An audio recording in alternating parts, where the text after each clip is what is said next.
Baik, bismillahirrahmanirrahim. Assalamualaikum warahmatullahi wabarakatuh. Selamat malam Bapak Ibu Waalaikumsalam semuanya. warahmatullahi wabarakatuh. Ya, pertama-tama saya ucapkan terima kasih buat Pak Marwito selaku narasumber kita malam hari ini, juga Bapak Ibu yang sudah hadir di acara IBC Online Sharing Session. Kita kembali lagi di acara IBC Online Sharing Session dengan saya Yogi, Direktur PT Wahan Insan Prima, juga founder Indonesian Bankers Club IBC. Di acara IBC Online Sharing Session kali ini kita akan coba mengupas insight dari biasanya di acara IBC Online kita akan mengundang narasumber dari level head, director, business owner, juga ketua asosiasi yang ada di network kami. Nah, malam hari ini kita akan coba mengupas topik dengan tema certification between choice and voice. Nah, ini cukup menjadi tanda tanya buat kita semua. Nanti mungkin narasumber kita akan coba jelaskan apa maksud tema hari ini. Dan beruntung sekali malam hari ini kita dapat menghadirkan salah satu narasumber kami. Beliau aktif di beberapa asosiasi HRD dan juga praktisi HRD dan aktif mengelola lembaga sertifikasi profesi SDM. Beliau adalah Bapak Dr. Andes Marwito, MSI, CHRM, CSTOT, CPBA, CAC, dan beliau juga aktif sebagai Ketua Dewan Pengarah Lembaga Sertifikasi Profesi Manajemen Sumber Daya Manusia Kompeten Indonesia, LSP MSDM KI. Beliau juga aktif sebagai Sekjen Asosiasi Human Capital Indonesia, AHCI, juga Ketua Dewan Pembina Certified HR Community, ICHRC, dan praktisi HR di PT Gada Raja Wali Dunia. Beberapa hal yang akan kita coba kupas malam hari ini antara lain apakah praktisi HR atau HC atau trainer harus memiliki sertifikasi. Lalu benarkah regulator akan mewajibkan sertifikasi HRD di tahun 2021? Apa kelebihan pemegang sertifikasi dibandingkan yang tidak bersertifikasi? Oke.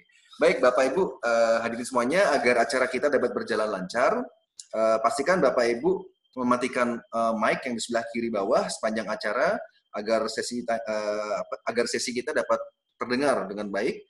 Nanti kita akan buka sesi tanya jawab di akhir acara. Baik, tanpa berlama-lama lagi untuk waktu dan tempat, Pak Marwito, kami persilahkan, Bapak. Baik, terima kasih Mas Yogi. Sama-sama, Pak. Bisa terdengar dengan baik ya, Mas? Cukup baik, Pak. Baik. Bismillahirrahmanirrahim. Assalamualaikum warahmatullahi wabarakatuh. Waalaikumsalam. Salam sejahtera dan salam bahagia buat kita semua. Semoga hati dan pikiran kita tetap dalam pelindungan Tuhan yang Maha Kasih, Maha Murah, sehingga kita terus bisa berkarya dengan tetap menjalankan aktivitas dengan baik. Bapak Ibu sekalian, terima kasih sekali malam ini sudah bisa hadir bersama-sama kita untuk sharing aja ya Pak, berbagi. Kalau saya menggunakan istilahnya berbagi, membagi, dan terbagi. Artinya ketika kita berada dalam sebuah kebersamaan, maka kita harus bisa memposisikan diri kita sebagai orang yang bisa membagi, orang yang bisa berbagi, dan orang yang bisa menjadi posisi terbagi. Baik, Bapak Ibu sekalian, hari ini saya ingin mengangkat sebuah tema, certification between voice and choice. Artinya, sertifikasi ini merupakan pilihan atau hanya wacana, begitu ya. Kalau memang hanya wacana, mari kita sama-sama berpikir kira-kira apa ya yang harus kita lakukan ketika sertifikasi ini menjadi wacana. Bisakah kita ada dalam posisi kompetitor yang baik? Nah, kemudian ketika sebagai pilihan, harus seperti apa kita? Dan untuk apa kita memilih sertifikasi profesi ini? Baik, Bapak Ibu sekalian, yang pertama kali saya ingin sampaikan bahwa nggak bisa ya, Mas? Oh, nggak bisa. Nggak bisa lanjut, Mas. Kenapa nih? Di klik next, nggak berlanjut. Ya. Klik. Atau di enter. Nggak jalan ini. Nggak jalan. Sebentar, Bapak Ibu mungkin sambil menunggu teknis sebentar, izin saya coba backup Pak Marwito, Pak ya. Mungkin Pak Marwito sambil menunggu boleh memperkenalkan diri lagi mungkin Pak Marwito. Baik. Bismillah. Saya Marwito, Bapak Ibu. Saya kebetulan sebagai praktisi di beberapa perusahaan sebelumnya. Saya asli dari ujung timur, paling timur, sebelah timur, Jawa Timur. Itu tepatnya di Banyuwangi namanya. Ada kota ujung timur, paling timur, sebelah timur, Jawa Timur. Itu kota yang paling terakhir. Gitu. Kemudian saya juga sampai dengan hari ini masih aktif dalam sebuah pekerjaan sebagai praktisi juga di salah satu perusahaan jasa pengaman. Kemudian saya juga aktif ngajar juga masih di beberapa di perguruan tinggi swasta. Kemudian saya juga aktif juga di beberapa organisasi khususnya komunitas HR gitu, komunitas HR dan saya juga aktif di Gerakan Nasional Indonesia Kompeten. Sampai dengan hari ini masih aktif juga di Lembaga Sertifikasi Profesi Manajemen Sumber Daya Manusia Kompeten Indonesia. Ini adalah satu lembaga kepanjangan tangan dari Badan Nasional Sertifikasi Profesi, yaitu BNSP, yang merupakan badan negara yang bertanggung jawab terhadap pelaksanaan sertifikasi segala profesi di Indonesia ini. Dan beliau ketuanya bertanggung jawab langsung kepada Presiden karena bukan di bawah Kementerian Tenaga Kerja, tetapi sebagai badan juga, badan negara, badan nasional. Itu kira-kira sekelumit yang bisa kami sampaikan, Mas Jogi. Tapi kenapa Mas ini punya nggak bisa ya, Mas? Udah bisa, Mas? Di saya sedang dibuka dulu, Pak. Ya, sebentar, Pak. Saya coba open dulu.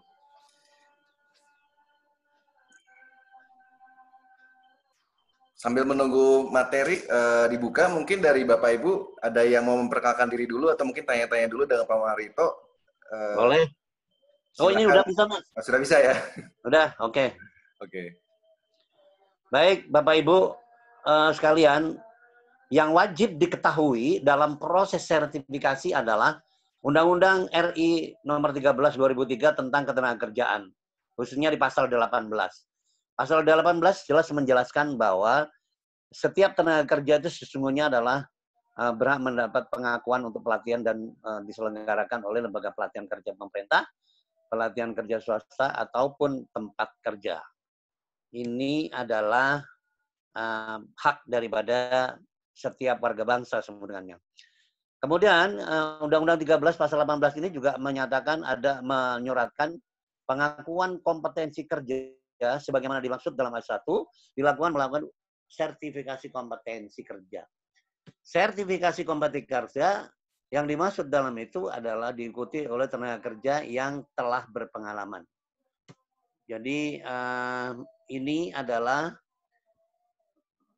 ruang atau proteksi yuridis bagi warga bangsa yang tenaga kerja yang berpengalaman untuk bisa mendapatkan hak dia bersertifikasi. Proteksi yuridisnya adalah Undang-Undang 13 tentang Ketenagakerjaan pasal 18. Dan lembaga yang punya hak untuk menyelenggarakan uji kompetensi adalah sertifikasi kompetensi adalah Badan Nasional Sertifikasi Profesi yang sifatnya independen. Dan itu adalah badan negara. Kemudian wajib tahu yang kedua adalah Peraturan Badan Nasional Sertifikasi Profesi Nomor 10 2017. Ini juga disuratkan. Nah, ini Bapak Ibu bisa dibaca dengan baik. Kemudian nanti ketika ada hal-hal yang kurang pas, boleh kita diskusikan malam ini. Yang jelas bahwa Badan Nasional Sertifikasi Profesi itu adalah badan pemerintah, lembaga negara yang sifatnya independen, kedudukannya, melakukan tugas dan tanggung jawabnya, bertanggung jawab langsung kepada Presiden. Dalam melaksanakan uji sertifikasi dan lain-lain ini, telah tugas tersebut BNSP dapat memberikan lisensi kepada LSP. Kami adalah LSP yang dilisensi, mendapat lisensi dari BNSP. Kemudian wajib tahu juga ada SE, Surat Edaran Menteri Tenaga Kerja, nomor 5 itu yang diterbitkan 2019, tentang perlakuan wajib sertifikasi terhadap jabatan bidang manajemen sumber daya manusia. Artinya, 2021 nanti insya Allah akan diwajibkan atau mandatori dari Menteri Tenaga Kerja untuk sertifikasi dalam jabatannya sebagai manajemen sumber daya manusia. Dan semoga tidak ada aral melintang. Insya Allah tahun 2002 informasinya, beritanya adalah di 2020 ini akan keluarlah keputusan menterinya mengenai perlakuan wajib sertifikasi bagi jabatan bidang manajemen sumber daya manusia. Nah, berikutnya adalah ketika sertifikasi ini dilakukan atau dilaksanakan, maka akan melahirkan harapan bagi pesertanya, bagi orang yang kedudukan peserta sertifikasi itu menjadi asesi istilahnya, akan melahirkan harapan. Kenapa demikian? Yang awalnya dia hanya mengetahui bahwa dirinya hanya sebagai seorang yang menjalankan profesi sebagai praktisi, dalam pengakuannya ada di internal, yang mungkin belum sampai ke eksternal, meluas ke eksternal, tetapi dengan ikut sertifikasi akan lahir harapan lebih dalam, harapan lebih luas bagi dirinya. Kemudian yang kedua adalah optimisme, akan membangkitkan optimisme yang lebih lagi, karena dengan certified, dengan dinyatakan bahwa certified di bidang HR yang diakui oleh negara, karena sertifikasi kompetensi ini sertifikatnya dari Badan Nasional Sertifikasi Profesi. Jadi nanti lambangnya lambang Garuda Emas sertifikatnya itu ya. Akan membangkitkan optimisme yang lebih dalam lagi. Kemudian juga akan melahirkan responsibility yang lebih kuat lagi dalam menjalankan tanggung jawabnya. Yang paling indah di dalam proses sertifikasi itu adalah akan melahirkan experience baru, pengalaman baru. Dengan kondisi yang seperti itu, maka kita langsung bisa introspeksi dalam-dalam, sudahkah saya ini adalah kompeten gitu kan? Sudahkah saya ini bisa bersaing dalam konteks internasional, regional, nasional, regional, dan internasional gitu. Hal-hal yang demikianlah sesungguhnya terlahir dari kegiatan sertifikasi itu. Saya mengistilahkan ini hore gitu kan. Maka Mas Yogi untuk bisa lebih ger gitu supaya nggak tegang. Mohon maaf Mas Yogi, dibuka semua mute-nya Mas. Ketika saya meneriakkan kata HR certified, maka teman-teman atau bapak-bapak ibu-ibu jawab dengan lantang dan semangat. Hore, hore, hore. Begitu ya, Mas? Boleh, Pak. Saya coba buka dulu mute semuanya, Pak ya. Ya, baik. Supaya seru ini, Mas. Supaya seru, Mas. Bapak Ibu yang masih on, mungkin boleh juga dibantu untuk unmute. Saya coba unmute manual. Iya, amin ya Allah. Iya.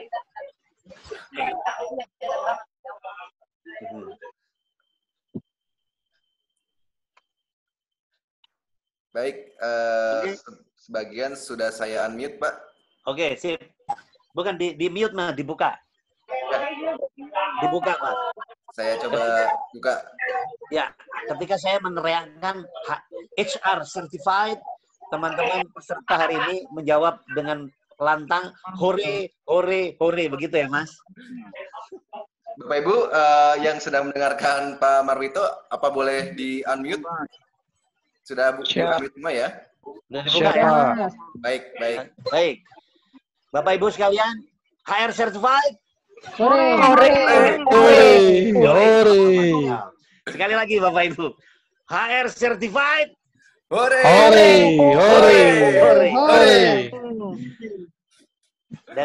Dari semangat ini saya sudah bisa membaca bahwa nanti akan saya informasikan juga Pak, bahwa LSPM SDM KI ada paket istimewa di hari ulang tahun kemerdekaan Republik Indonesia yang ke-75 ini. Nanti Mas Joko saya kirimi itunya.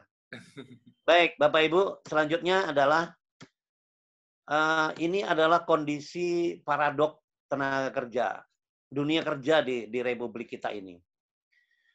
Dadidu. Kalau saya mengistilahkan ini supaya gampang diingat adalah paradok dunia kerja itu dadidu. Dunia akademis, dunia industri, dunia usaha. Nah, kondisi yang ada di Republik kita ini bahwa dunia akademis atau dunia perguruan tinggi atau dunia sekolah tinggi yang di tingkat yang paling di bawah sekolah tinggi, setiap tahun melahirkan lulusan-lulusan atau alumni-alumni yang notabene setengah daripada jumlahnya mencari kerja. Setengah lagi ada yang kuliah, kemudian ada juga yang mandiri atau usaha sendiri gitu ya.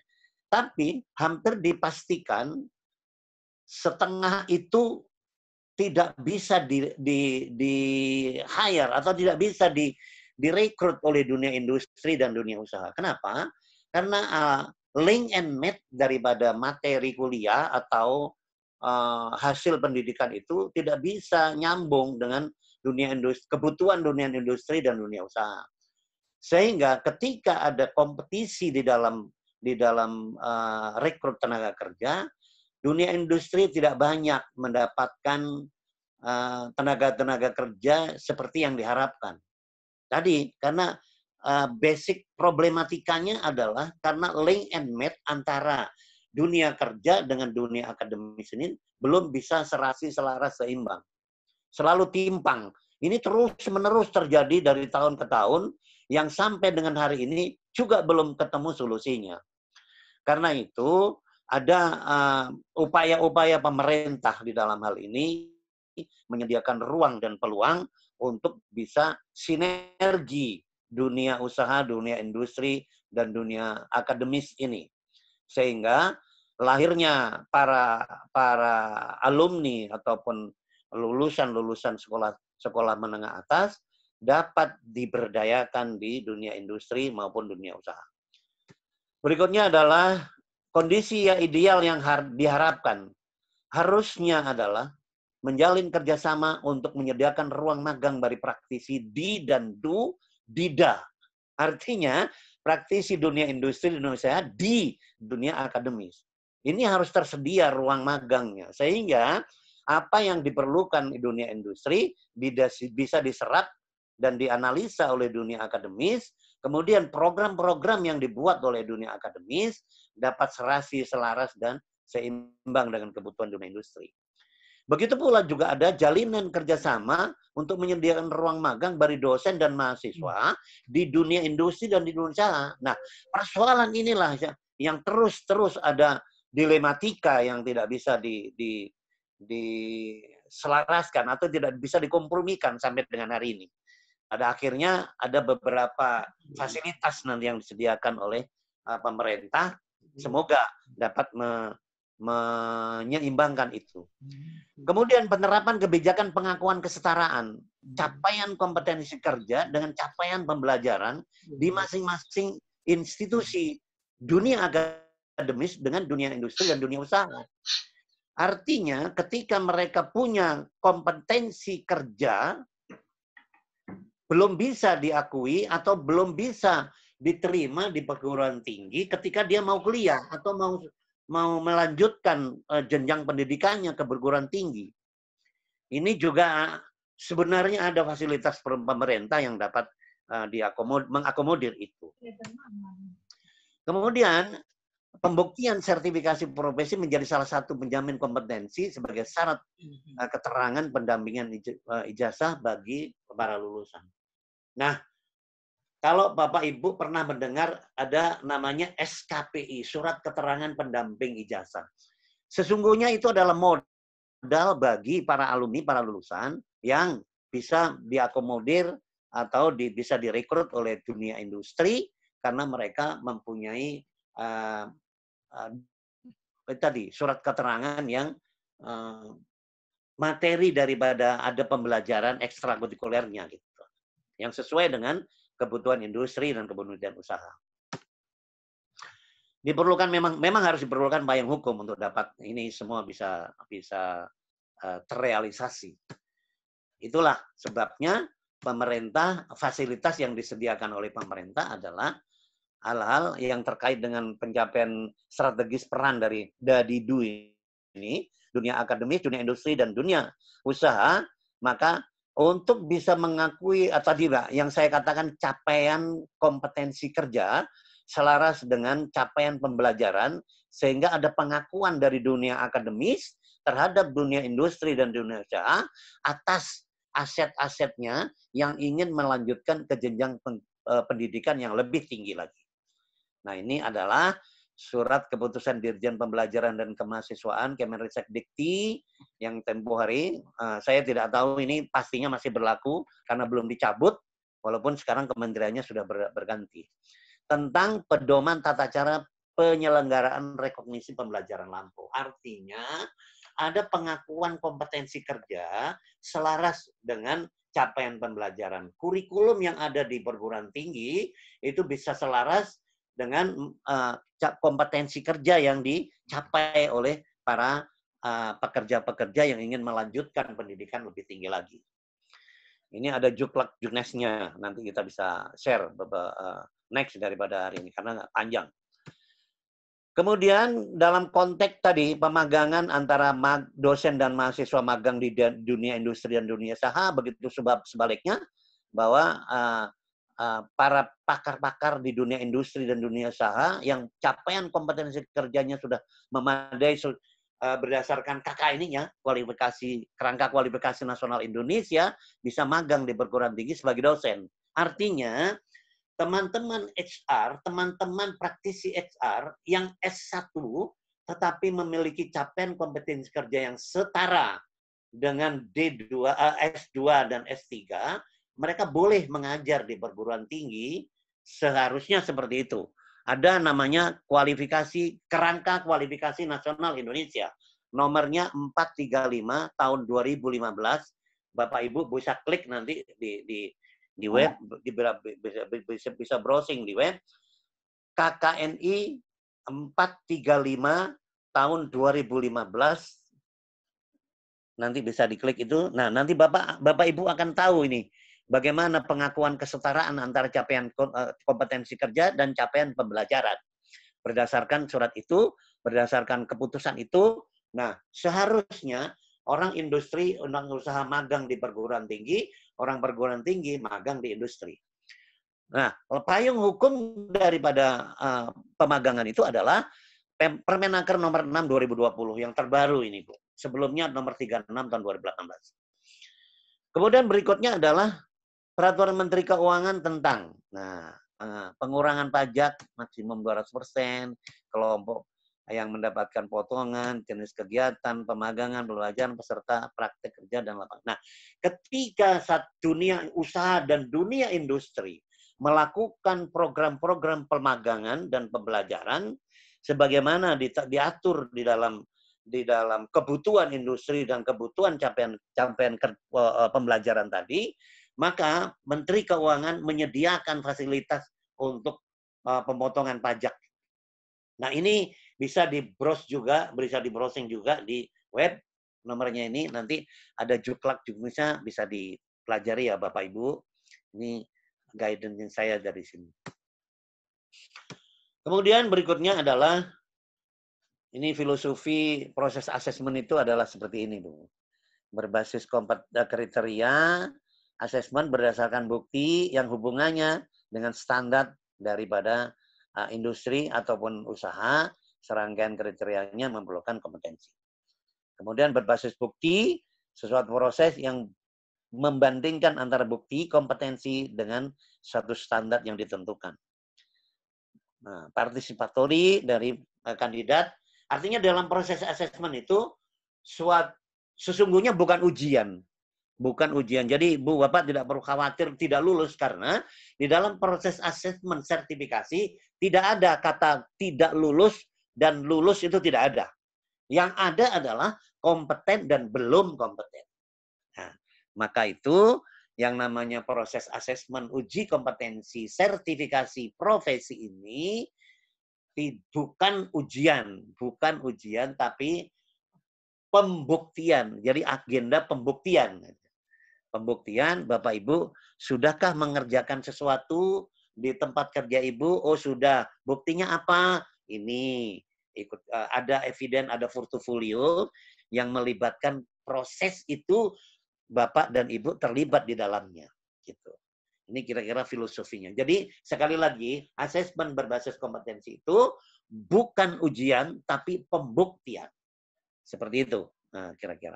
Kemudian, sesungguhnya apa sih makna yang terkandung di dalam sertifikasi itu?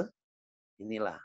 Ketika kita mendapatkan, sudah dinyatakan certified di dalam proses uji atau proses asesmen, uji kompetensi atau asesmen, maka itu adalah media, sebagai media pengakuan kesetaraan capaian pembelajaran dengan capaian kompetensi kerja berdasarkan kualifikasi, kerangka kualifikasi nasional Indonesia.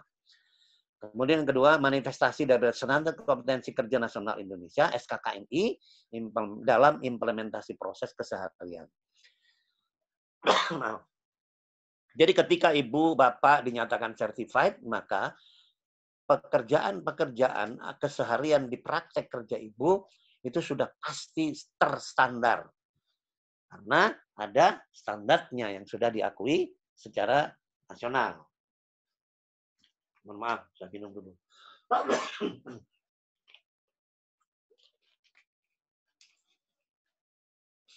Kemudian berikutnya adalah lahirnya bentuk pengakuan eksistensi diri sebagai seorang profesional.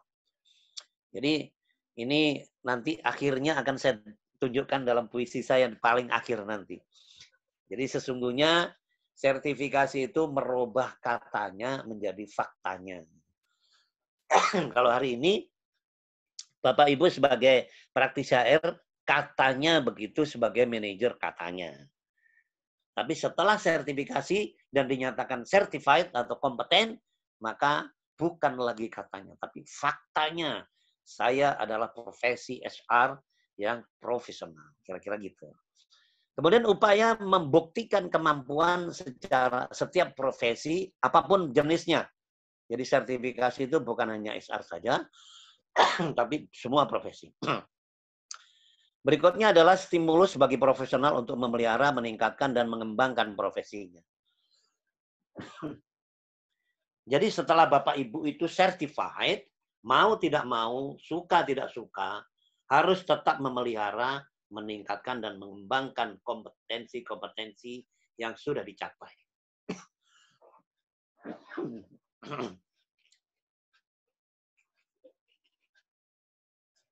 Maaf Bapak Ibu, maaf.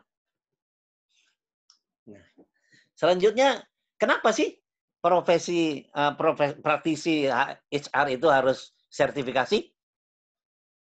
Tadi kembali lagi, bahwa untuk membuktikan, untuk upaya itu adalah upaya sertifikasi itu upaya pembuktian bahwa praktek SDM manajemen itu ditangani oleh profesional yang mempunyai kompetensi. Konteksnya knowledge, skill, attitude. Kemudian kenapa harus sertifikasi juga? Karena pengelola SDM itu adalah personal yang kompeten, maka dapat menciptakan sumber daya yang kompetitif, bersaing secara sehat, keadilan, tumbuh, dan berkembang secara produktif. Itulah kenapa harus sertifikasi. Karena ketika pengelolaan SDM itu dilakukan dengan seorang yang certified, maka para pelaksananya atau pelaku prosesnya akan kompetitif dan mempunyai tingkat produktivitas yang tinggi. Kemudian kompetensi itu semakin ketat, yang semakin ketat berkembangnya teknologi cepat menuntut untuk selalu mengupdate kemampuan dalam hal tata nilai, tata kelola, SDM dalam ruang lingkup nasional maupun negara khususnya ASEAN. Maaf, keselak yang jadinya. Jadi ada 10 negara yang sudah ada komitmen dengan Badan Nasional Sertifikasi Profesi di ASEAN ini.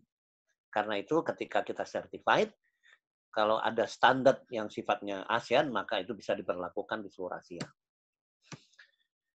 Nah, ini manfaat sertifikasi kompetensi profesi bagi tenaga kerja. Jelas?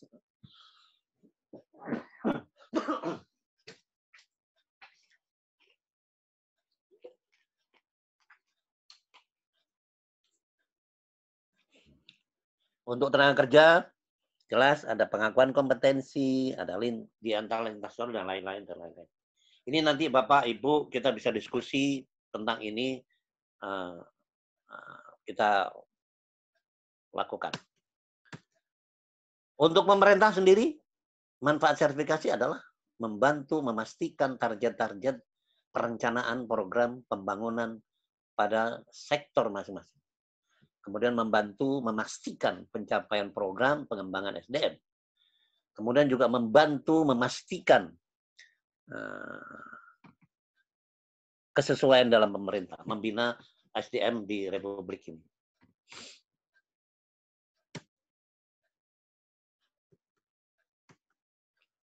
Untuk institusi, jelas, itu meningkatkan produktivitas, meningkatkan sistem pengembangan karir, remunerasi, membantu industri mendapatkan tenaga kerja yang kompeten, gitu Pak.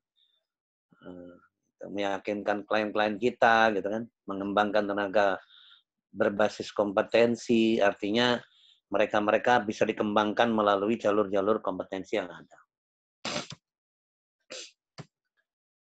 Dampak tidak kompeten bagi korporasi, perusahaan, pasti akan risiko dari ketenagakerjaan kita. Jelas. Nanti karena tidak dikelola oleh orang-orang yang kompeten. Itu kira-kira risiko tidak berkembangnya, tidak kompeten, pasti akan tidak memenuhi ketentuan-ketentuan yang berlaku. Bagi individu, jelas mereka akan tersangkut kasus hukum karena melakukan pekerjaan-pekerjaan yang tidak terstandar, yang bisa mengakibatkan kesalahan proses, kemudian berakibat pada akibat hukum. Itu pasti akan seperti, contohnya mem-PHK orang seenaknya, gitu. Suka-suka, gitu misalnya. Pasti ada akibat hukum itu nanti. Kemudian membuat perlakuan-perlakuan diskriminasi, misalnya. Bagi individu yang tidak kompeten, seperti itu akan dampaknya. Karena tidak mengerti profesinya. Ini adalah proses integrated strategy HR management. Ada peningkatan kapabilitas organisasi, ketertarikan, ada pemeliharaan dan pengembangan. Ini nanti bisa di-share ya Mas Yogi ya. Halo, Mas Yogi? Halo? Pak, halo. Mas, ini nanti di-share ya, Mas? Oh iya. Kita akan share ke materinya di-share. Ya, baik. Sebagai informasi, ini adalah kerangka atau klaster daripada SDM yang nanti ini sudah sudah diformatkan atau dipastikan berdasarkan SKKNI terbaru, yaitu nomornya 149 tahun 2020. Ini adalah kerangka daripada pembangunan SDM seperti itu. Ini adalah Kemenaker 149 tahun 2000 tentang penetapan SKKNI MSDM. Jadi kemarin SKKNI-nya itu nomor 307 2014. Sekarang sudah akan diperbaharui dan sudah diperbaharui menjadi Kemenaker 149 tentang SKKNI. Unit-unit kompetensi yang ada di dalam SKKNI itu totalnya ada 61 unit kompetensi. HR, manajemen, strategi, dan policy, ada 7 unit kompetensi, dan seterusnya, dan seterusnya. Ini nanti di-share sama Mas Yogi. Nah, informasi berikutnya adalah LSP MSDM KI memiliki skema, ada 3 skema yang kami miliki. Yang pertama, skema kami adalah skema HR staff. Ya. Ini staff HR. Ini adalah unit kompetensi yang kita uji pada skema HR staff. Ini adalah standar proficiency-nya. Sikap kerja itu sesungguhnya adalah kata kuncinya adalah yang gambar kuning itu. Integritas, kemudian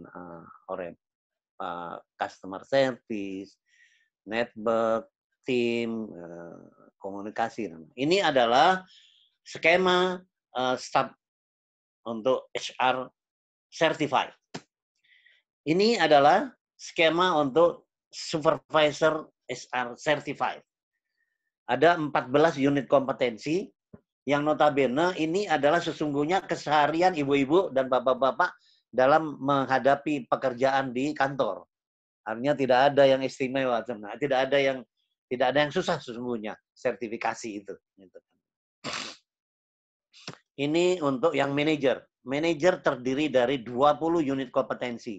Ada yang inti, ada 5 inti.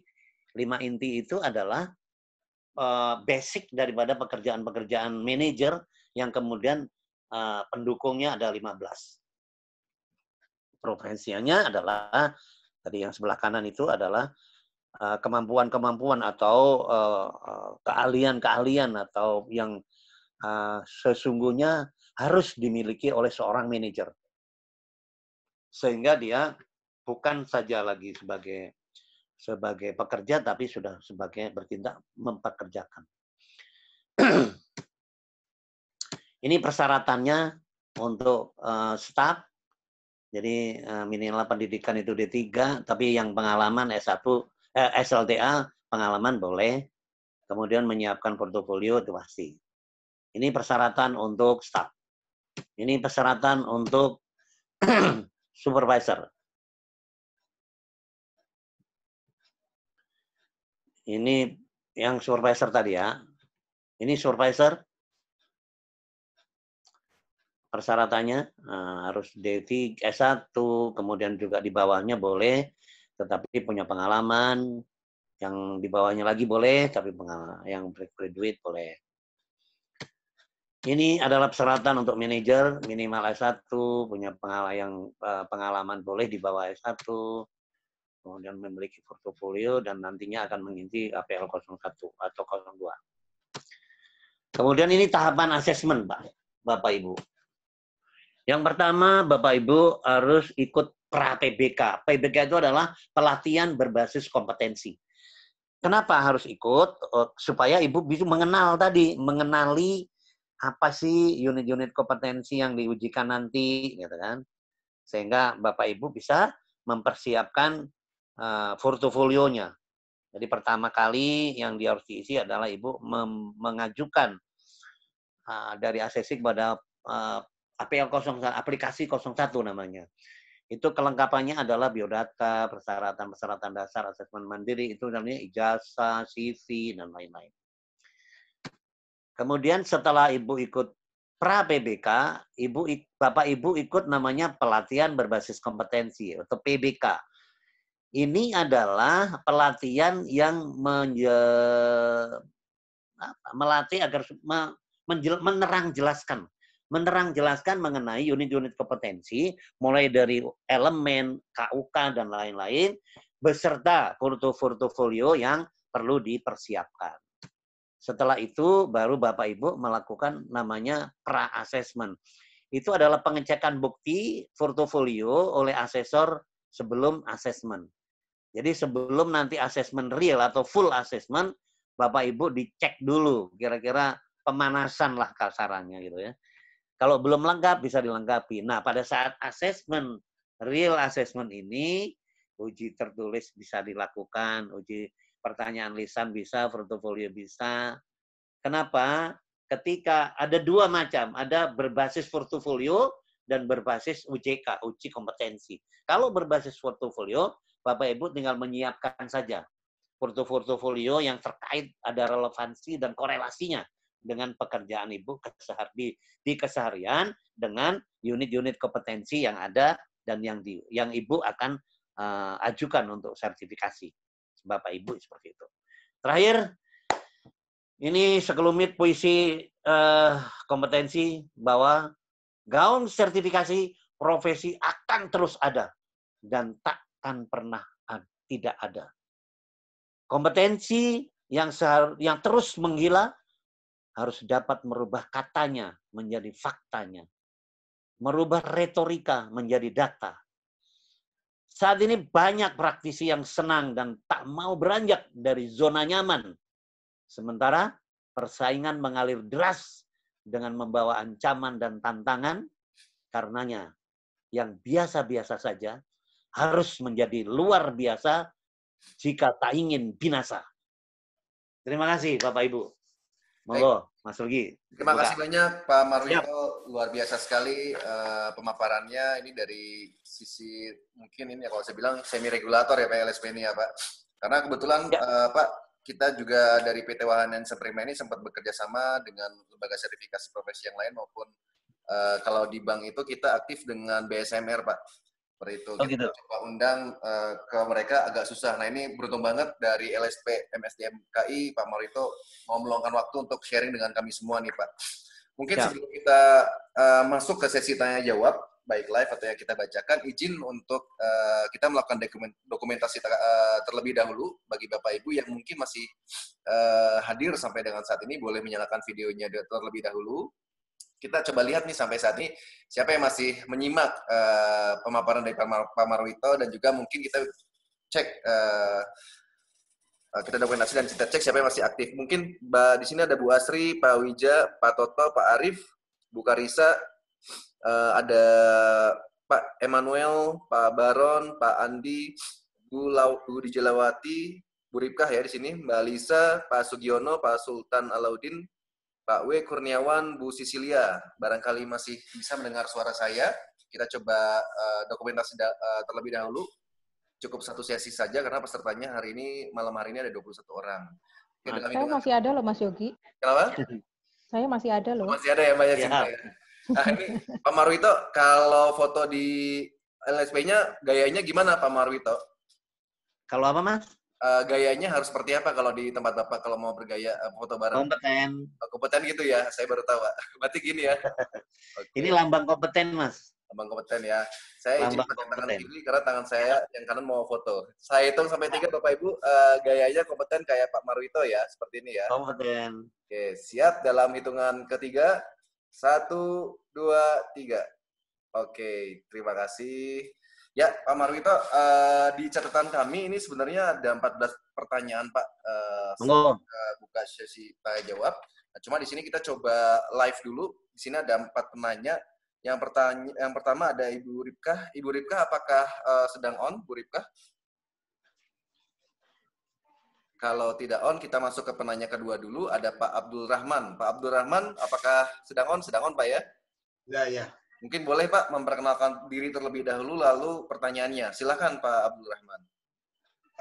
Selamat malam, terima kasih Pak Yogi. Pak Marwito, terima kasih atas sharingnya malam ini. Oke, Pak Abdul Rahman. Pak, saya kebetulan selama ini kan saya sudah sejak lama jadi trainer, Pak. Kemudian saya sendiri tidak tahu ada apa SKKNI itu.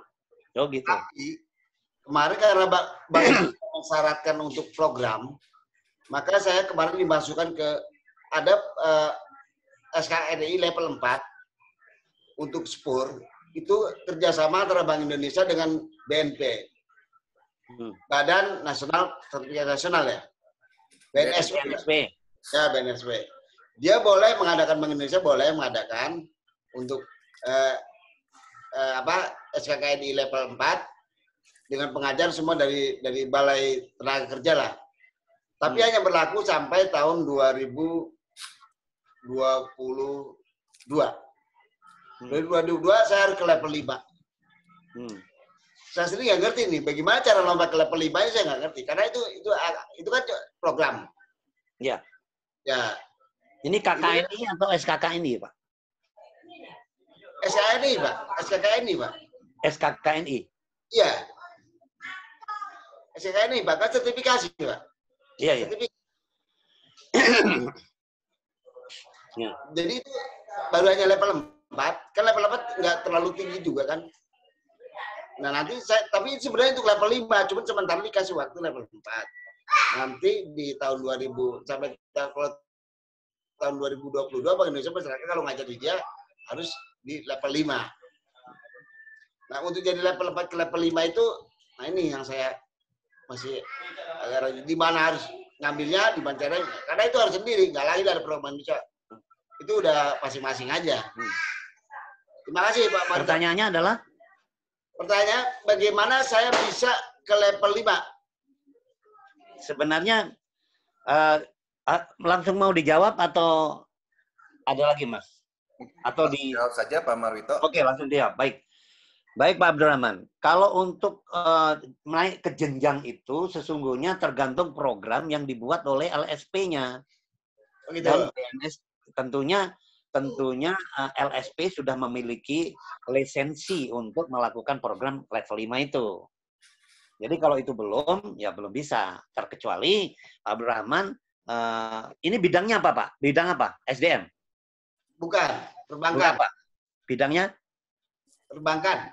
Perbankan. Nah, ada LSP perbankan itu. Nah, ketika dia sudah membuat program itu, ada persyaratan dasar yang dimiliki oleh LSP di setiap jenjang. Nah, ketika Bapak ada di posisi jenjang keempat, kemudian memenuhi persyaratan untuk naik ke jenjang 5 yang ditetapkan oleh LSP perbankan itu, maka Bapak punya hak untuk ikut level 5. Oh, gitu ya. Ketika persyaratannya belum memadai, belum memenuhi dari 4 ke 5, kan ada persyaratannya tuh Pak tuh.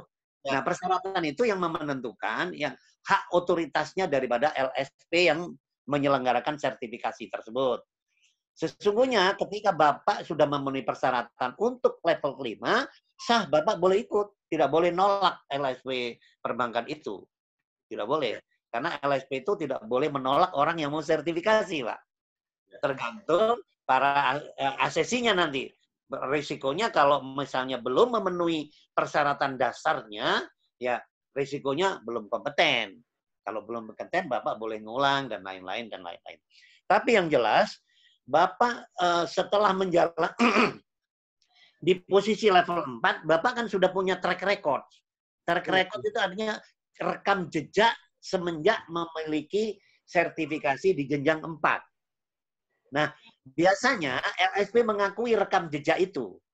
Mengakui rekam jejak itu untuk disetarakan dengan persyaratan dasar di level 5. Nah, ketika itu bisa dikonversi, maka Pak Abdurrahman berhak ikut untuk level 5 yang diselenggarakan oleh LSP-nya. Kira-kira begitu Pak Abdurrahman. Bisa ditangkap Pak Abdurrahman? Bisa Pak. Makasih Oke. Pak. Ya, siap. Ya. Oke. Ya, Pak Marwito, berikutnya kita masuk ke penanya ketiga, ada Bu Yacinta. Mbak Yacinta, apakah sedang online, Mbak Yacinta? Masih dong. Nah, siap. Nah, ini Mbak Yacinta ini saya kenalkan sedikit, Pak Marwito. Ini salah satu head dari Bank Mantap. Bank Mantap. Beliau juga kemarin sempat tanya-tanya nih tentang skema sertifikasi yang ada di tempat Bapak. Nah, ini mungkin bisa langsung diskusi. Silakan Mbak Yacinta terkait pertanyaannya juga. Ya, Mbak Sinta. Ya. Selamat malam Pak Marwito. Kemarin saya sempat cari tentang sertifikasi bidang SDM ya Pak ya. Saya justru pengen tanya pertama, tapi itu nanti saya japri aja kali Pak. Pak Marwito dapat, saya pengen dapat yang sertifikasi CHRM seperti Bapak punya, itu satu, tapi itu pribadi ya Pak. Nah yang saya tanya adalah ketika sertifikasi bidang SDM ini, apakah polanya sama seperti sertifikasi manajemen risiko? Artinya dia untuk level 1 atau untuk bidang khusus, dia ada jangka waktunya. Kemudian sebelum itu berakhir, dia harus refreshment. Apakah ini berlaku juga untuk sertifikasi manajemen SDM? Ya. Kemudian pertanyaan yang kedua adalah,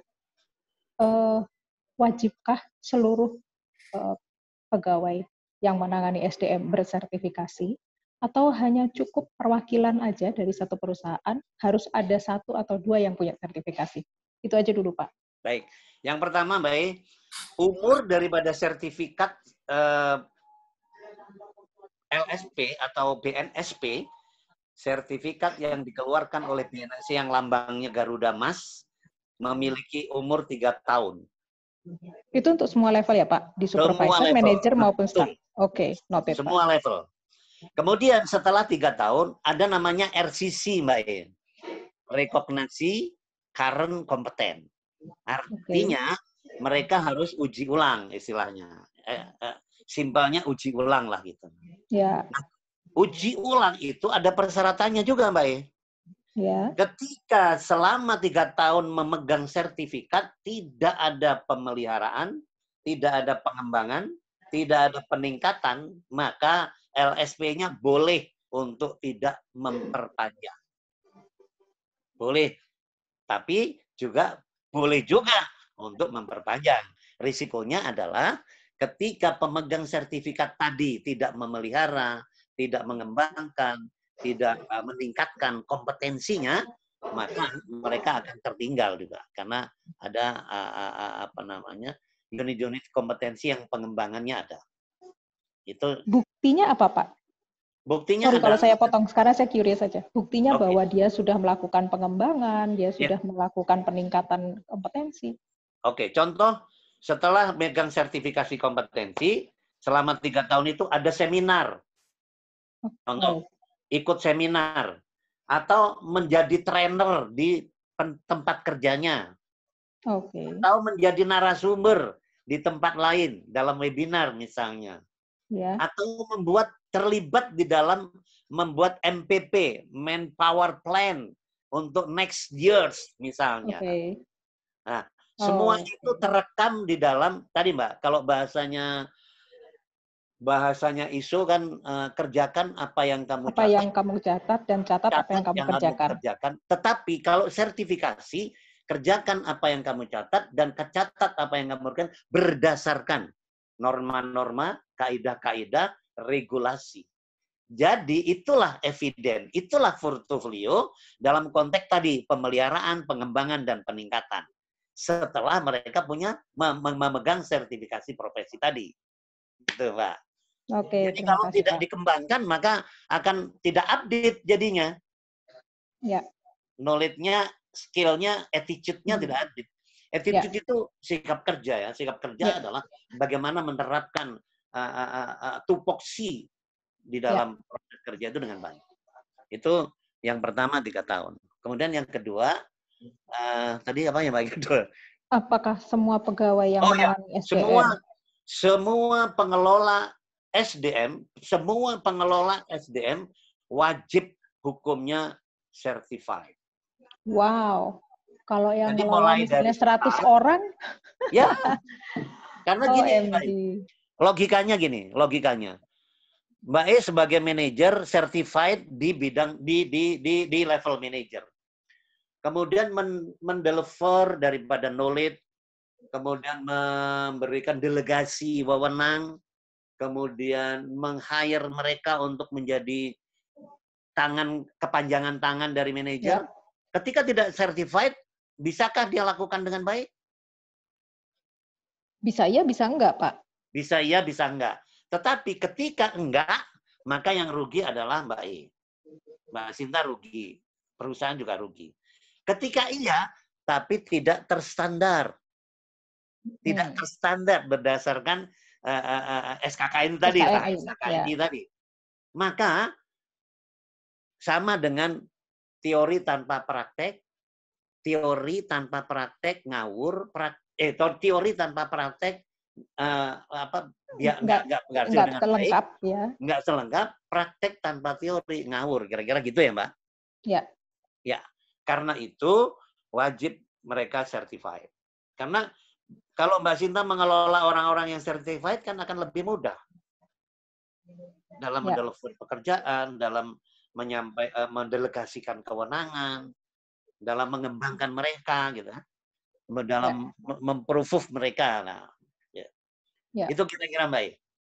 Ya, terima kasih Pak. Lagi? Satu lagi Mas Yogi boleh ya? Boleh, sekarang boleh. Gini, boleh Mbak, mau nambah banyak juga boleh Mbak sampai akhir sesi. boleh. Jangan, ntar saya monopoli lagi. Karena saya sangat curious dan sangat tertarik gitu ya. Gini, contohnya seperti tadi Bapak bilang penjelasan di depan adalah memang seharusnya meng-align-kan antara dunia usaha dengan dunia pendidikan. Karena link and match itu. Sekarang kami juga sudah melakukan magang seperti yang sudah diberi amanah oleh Depnaker. Jadi ada orang lulusan SMA atau D1 yang magang di tempat kami dan kami evaluasi lah seperti itu ya. Nah, sebaliknya Pak, ada orang-orang yang bisa melakukan pekerjaannya dengan baik tapi tidak bersertifikasi. Ada yang sudah bersertifikasi tapi tidak melaksanakan pekerjaannya. Jadi ini yang mana gitu kan? Kadang-kadang kita masih berpikir, lu cuma certified doang, kerja nggak bisa. Kayak gitu, Pak. Ini aja diskusi Pak, pandangan dari Pak Marwito gimana? Baik, Mbak. Ada memang banyak kasus-kasus seperti itu, bukan tidak ada, tapi ada juga. Namun demikian, ketika ada regulasi yang mengatur standar, tadi dia bilang standar, Mbak ya, maka mereka pasti akan berjalan sesuai dengan relnya. Artinya tadi orang yang sudah bekerja, kalau mau disertified juga ada Mbak aturannya di dalam Kepmen nomor 6 tadi. Ya. Jadi bukan hanya orang yang pencaker istilahnya ya. Kalau saya membahasakan pencaker, pencari kerja. Pencari kerja. Ya. Pencari kerja yang magang di tempat baik, kemudian disertifikasi oleh lembaga sertifikasi profesi yang kepanjangan tangan dari Badan Nasional Sertifikasi Profesi yang LSP-nya pemagangan dengan punya skema pemagangan. Ya. Jadi itu juga ada, Mbak. Kita punya teman-teman LSP itu ada. LSP pemagangan itu ada. Nah, bagi teman-teman karyawannya Mbak Sinta yang sudah bekerja tetapi belum certified, perlu juga disertifikasi. Kenapa? Tadi untuk membuktikan kamu itu betul-betul kompeten apa tidak dengan pekerjaannya. Nah, itu pembuktian. Tadi kan saya katakan pembuktian. Ya. Artinya Mbak Sinta bisa punya benchmark 2. Meng-hire dari pencaker untuk dimagangkan, berarti dia mengikuti jenis-jenis pekerjaan yang ada di tempatnya Mbak Sinta, kemudian disertified, yang tanggung jawab juga perusahaan Mbak Sinta nanti kalau certified. Yang kedua, dari karyawannya Mbak Sinta yang sekarang ini sudah bekerja, perlu juga disertifikasi. Benar nggak dia melakukan pekerjaannya itu dengan baik, sesuai dengan yang tadi Mbak, yang dimagangkan tadi. Materi pemagangan diberikan juga uji kepada materi yang sudah bekerja. Kira-kira dia certified apa enggak?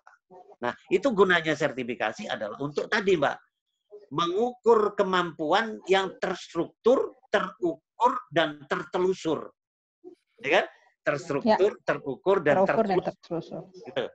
Kenapa demikian saya katakan tadi? Keuntungan membuat pemagangan sertifikasi itu tadi bisa membandingkan, sehingga pada saat akan memberikan peningkatan kepada karyawan, karena itu learning and development itu tanggung jawab perusahaan. Learning and development terhadap karyawan yang sudah ada dan karyawan yang akan ada itu juga tanggung jawab perusahaan. Dia akan menjadi mudah, Mbak. Ketika Mbak mengambil keputusan untuk demosi, misalnya, Mbak punya data. Ini loh, berdasarkan uji kompetensi, asesmen kompetensi untuk sertifikasi Anda, ternyata Anda tidak pas di posisi ini, sekarang ini, maka harus didemosi dulu. Sehingga ada argumen yang rasional gitu, Mbak. Oke. Tidak katanya, tapi faktanya.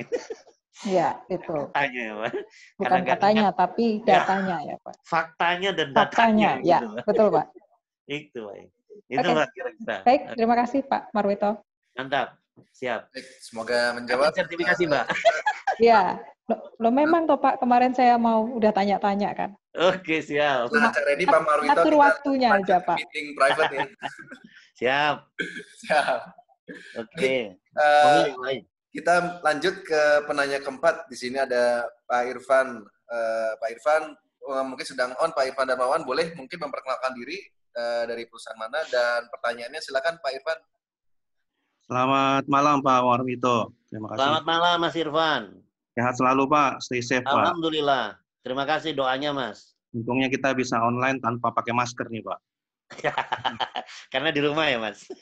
Pak Marwito gini, saya ada 2 pertanyaan Pak. Yang pertama gini, saya kebetulan sudah punya sertifikasi BNSP untuk yang MSDM Pak. Kebetulan saya sudah ambil 2009. Kalau ini Bapak lihat sertifikatnya Pak ya. Itu dari LSP-nya apa, Mas? LSP-nya... Iya, Indonesia ya? Pak Toto ya? Iya, betul Pak. Pak Isnantio. Oh, Isnantio. Itu ya. PMSDM, Yogyakarta. Betul sekali, Pak. Jadi itu human capital ya, Mas? Ya, betul. Ya, Jadi saya sudah ambil ambil Human Capital Manager untuk sertifikasi BNSP. Pengalaman saya mungkin untuk teman-teman yang ada di grup diskusi hari ini bahwa memang challenging-nya adalah banyak sekali teman-teman di HR itu yang sangat spesialis, Pak. Spesialis di Komben, spesialis di HRBP saja, spesialis di learning saja gitu. Bahkan ada spesialis di hubungan industri saja gitu. Nah, pada saat saya ikut MSDM ini, challenging-nya adalah karena posisi saya di learning and development, Pak. Jadi saya tidak terlibat, saya tidak mengerjakan generalis untuk semua posisi.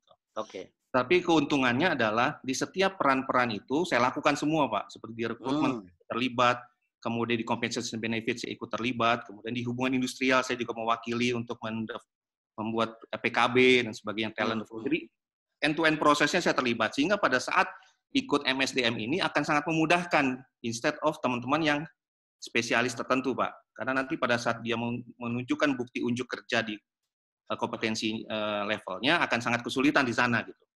Karena kan yang dibawa kan bukti unjuk kerjanya kan, Pak ya. Nah, pertanyaan saya gini, Pak, untuk nomor 1. Sertifikat saya ini akan berakhir tanggal 20 November 2021, Pak. Sementara SE-nya, kalau SE Kemenaker sudah berlaku di tahun wajib 2021 Agustus. Betul. Artinya pada saat itu wajib saya habiskan gitu, Pak.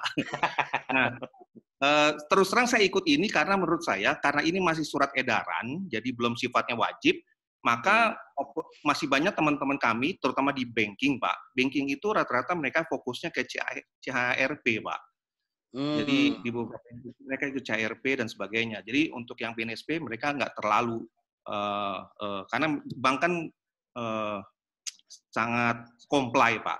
Tapi comply-nya lebih banyak seperti Bu Yasinta tadi katakan, lebih ke yang risiko manajemen, Pak, manajemen risiko dan treasury yang sudah memang tapi itu menggunakan LSPP, Lembaga Sertifikasi Profesi Perbankan. Di sana ada setiap level-levelnya. Jadi untuk kita level HR pun hanya mungkin di level 1 2 tidak harus sampai level 5. Nah, bagaimana nanti jika sertifikasi saya sudah habis, penyesuaian, Pak, kalau tadi Bapak bilang pengembangannya harus dilakukan, bukti pengembangannya bentuk refreshment-nya untuk perpanjangan seperti apa, Pak? Karena kalau kami yang di LSPP atau BSMR, bukti pengembangannya adalah kami ikut join lagi dalam sebuah pelatihan selama 6 jam atau pernah menjalankan manajemen risiko, maka sertifikat kami bisa diperpanjang. Level 1-2 bisa sampai 4 tahun, level 3-4-5 hanya 2 tahun. Gitu, Pak. Nah, bagaimana untuk yang BNSP ini? Nah, kebetulan saya juga sudah ikut National Certified Trainer, Pak, BNSP. Itu juga saya ikut karena banyak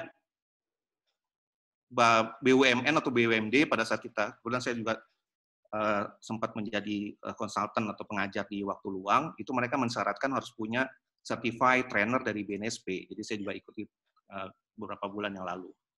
Nah, pertanyaan saya kedua, Pak, yang tadi korelasi ke yang pertama, itu kan teman-teman di bank banyak yang punya CRP dan sebagainya, Pak. Bagaimana, apakah kompetensinya diakui oleh BNSP, Pak? Apakah dia harus ikut sertifikasi BNSP sendiri, atau dia cukup menunjukkan bahwa dia sudah certified CHRP atau CHCM? Kebetulan saya juga sudah certified CHCM dari SBM ITB. Nah, apakah itu bisa ditunjukkan sebagai bagian dari uji kompetensi ini, atau dia harus ikut ulang, Pak, menunjukkan semua bukti kompetensinya gitu, bukti unjuk kerjanya gitu. Karena ini pertanyaan dari teman-teman yang ada di tim kita juga agak sedikit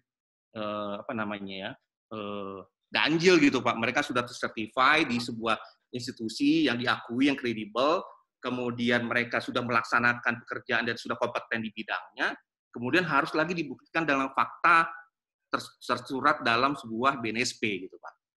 Nah, itu yang bagaimana kita mengalainkan antara uji kompetensi yang ini dengan yang ibaratnya swasta dengan negeri gitu, Pak. Ini kan swasta dengan negeri, Pak. Bedanya kan kami tidak punya logo Garuda Mas. Garuda Mas, Pak. Betul. Beda cuma di situ. Oke, terima kasih Pak Marwito. Baik. Yang pertama, pengembangan dan pemeliharaan unit kompetensi yang ada itu, Mas, adalah Mas Irwan kan di learning and development ya. Ya, Pak. Ketika bikin program untuk setelah pegang sertifikat, itu umurnya kan 3 tahun tuh. Ya. 3 tahun kan? Nah, Ya. selama 3 tahun itu, Mas Irwan terlibat di dalam proses-proses pembuatan program, kemudian menjadi narasumber, atau ikut seminar-seminar, atau ikut membuat perencanaan-perencanaan program di perusahaan, atau mensosialisasikan program-program itu dengan teman-teman yang ada di dalam perusahaan Mas Irwan, semua itu ketika terinventarisir berupa daftar hadir, kemudian notulensi, atau apa, itu adalah bukti eviden. Itu adalah portofolio dari pemeliharaan dan pengembangan unit-unit kompetensi yang Mas Irwan punya. Oke. Itu Jadi dalam hanya konteks. Jadi hanya satu unit aja Pak ya. Jadi kalau kita MSDM itu kan end-to-end proses Pak. Ya. Mulai dari proses depan rekrutmen dan sampai Rekrutmen sampai placement. Sampai sampai dengan termination. Sampai penilaian. Iya. Sampai 5C Mas. 5C tahu nggak Mas? Betul. Nah, sekarang pertanyaan saya, kalau cuma saya di situ aja itu diperbolehkan Pak? Sebenarnya bukan boleh atau tidak boleh, tapi sudah ada pengembangan yang Mas lakukan. Oke. Jadi pengembangan di satu area ya, pengembangan di satu area ya. Ya, satu area. Yang lain adalah pendukung. Ketika misalnya Mas Irwan mengikuti menjadi peserta seminar. Ya. Atau menjadi bagian daripada proses sosialisasi tentang regulasi yang berlaku di tempat kerja Mas. Ya. Itu juga walaupun tidak ada korelasinya dengan tupoksinya Mas Irwan, ya, itu juga sah sebagai upaya peningkatan namanya. Ya, oke. Artinya kalau Mas Irwan di satu unit kompetensi kerja, kemudian Mas Irwan belajar atau terlibat di dalam proses kerja yang lain, itu kan berarti meningkat Mas. Pengetahuan Mas Irwan meningkat kan?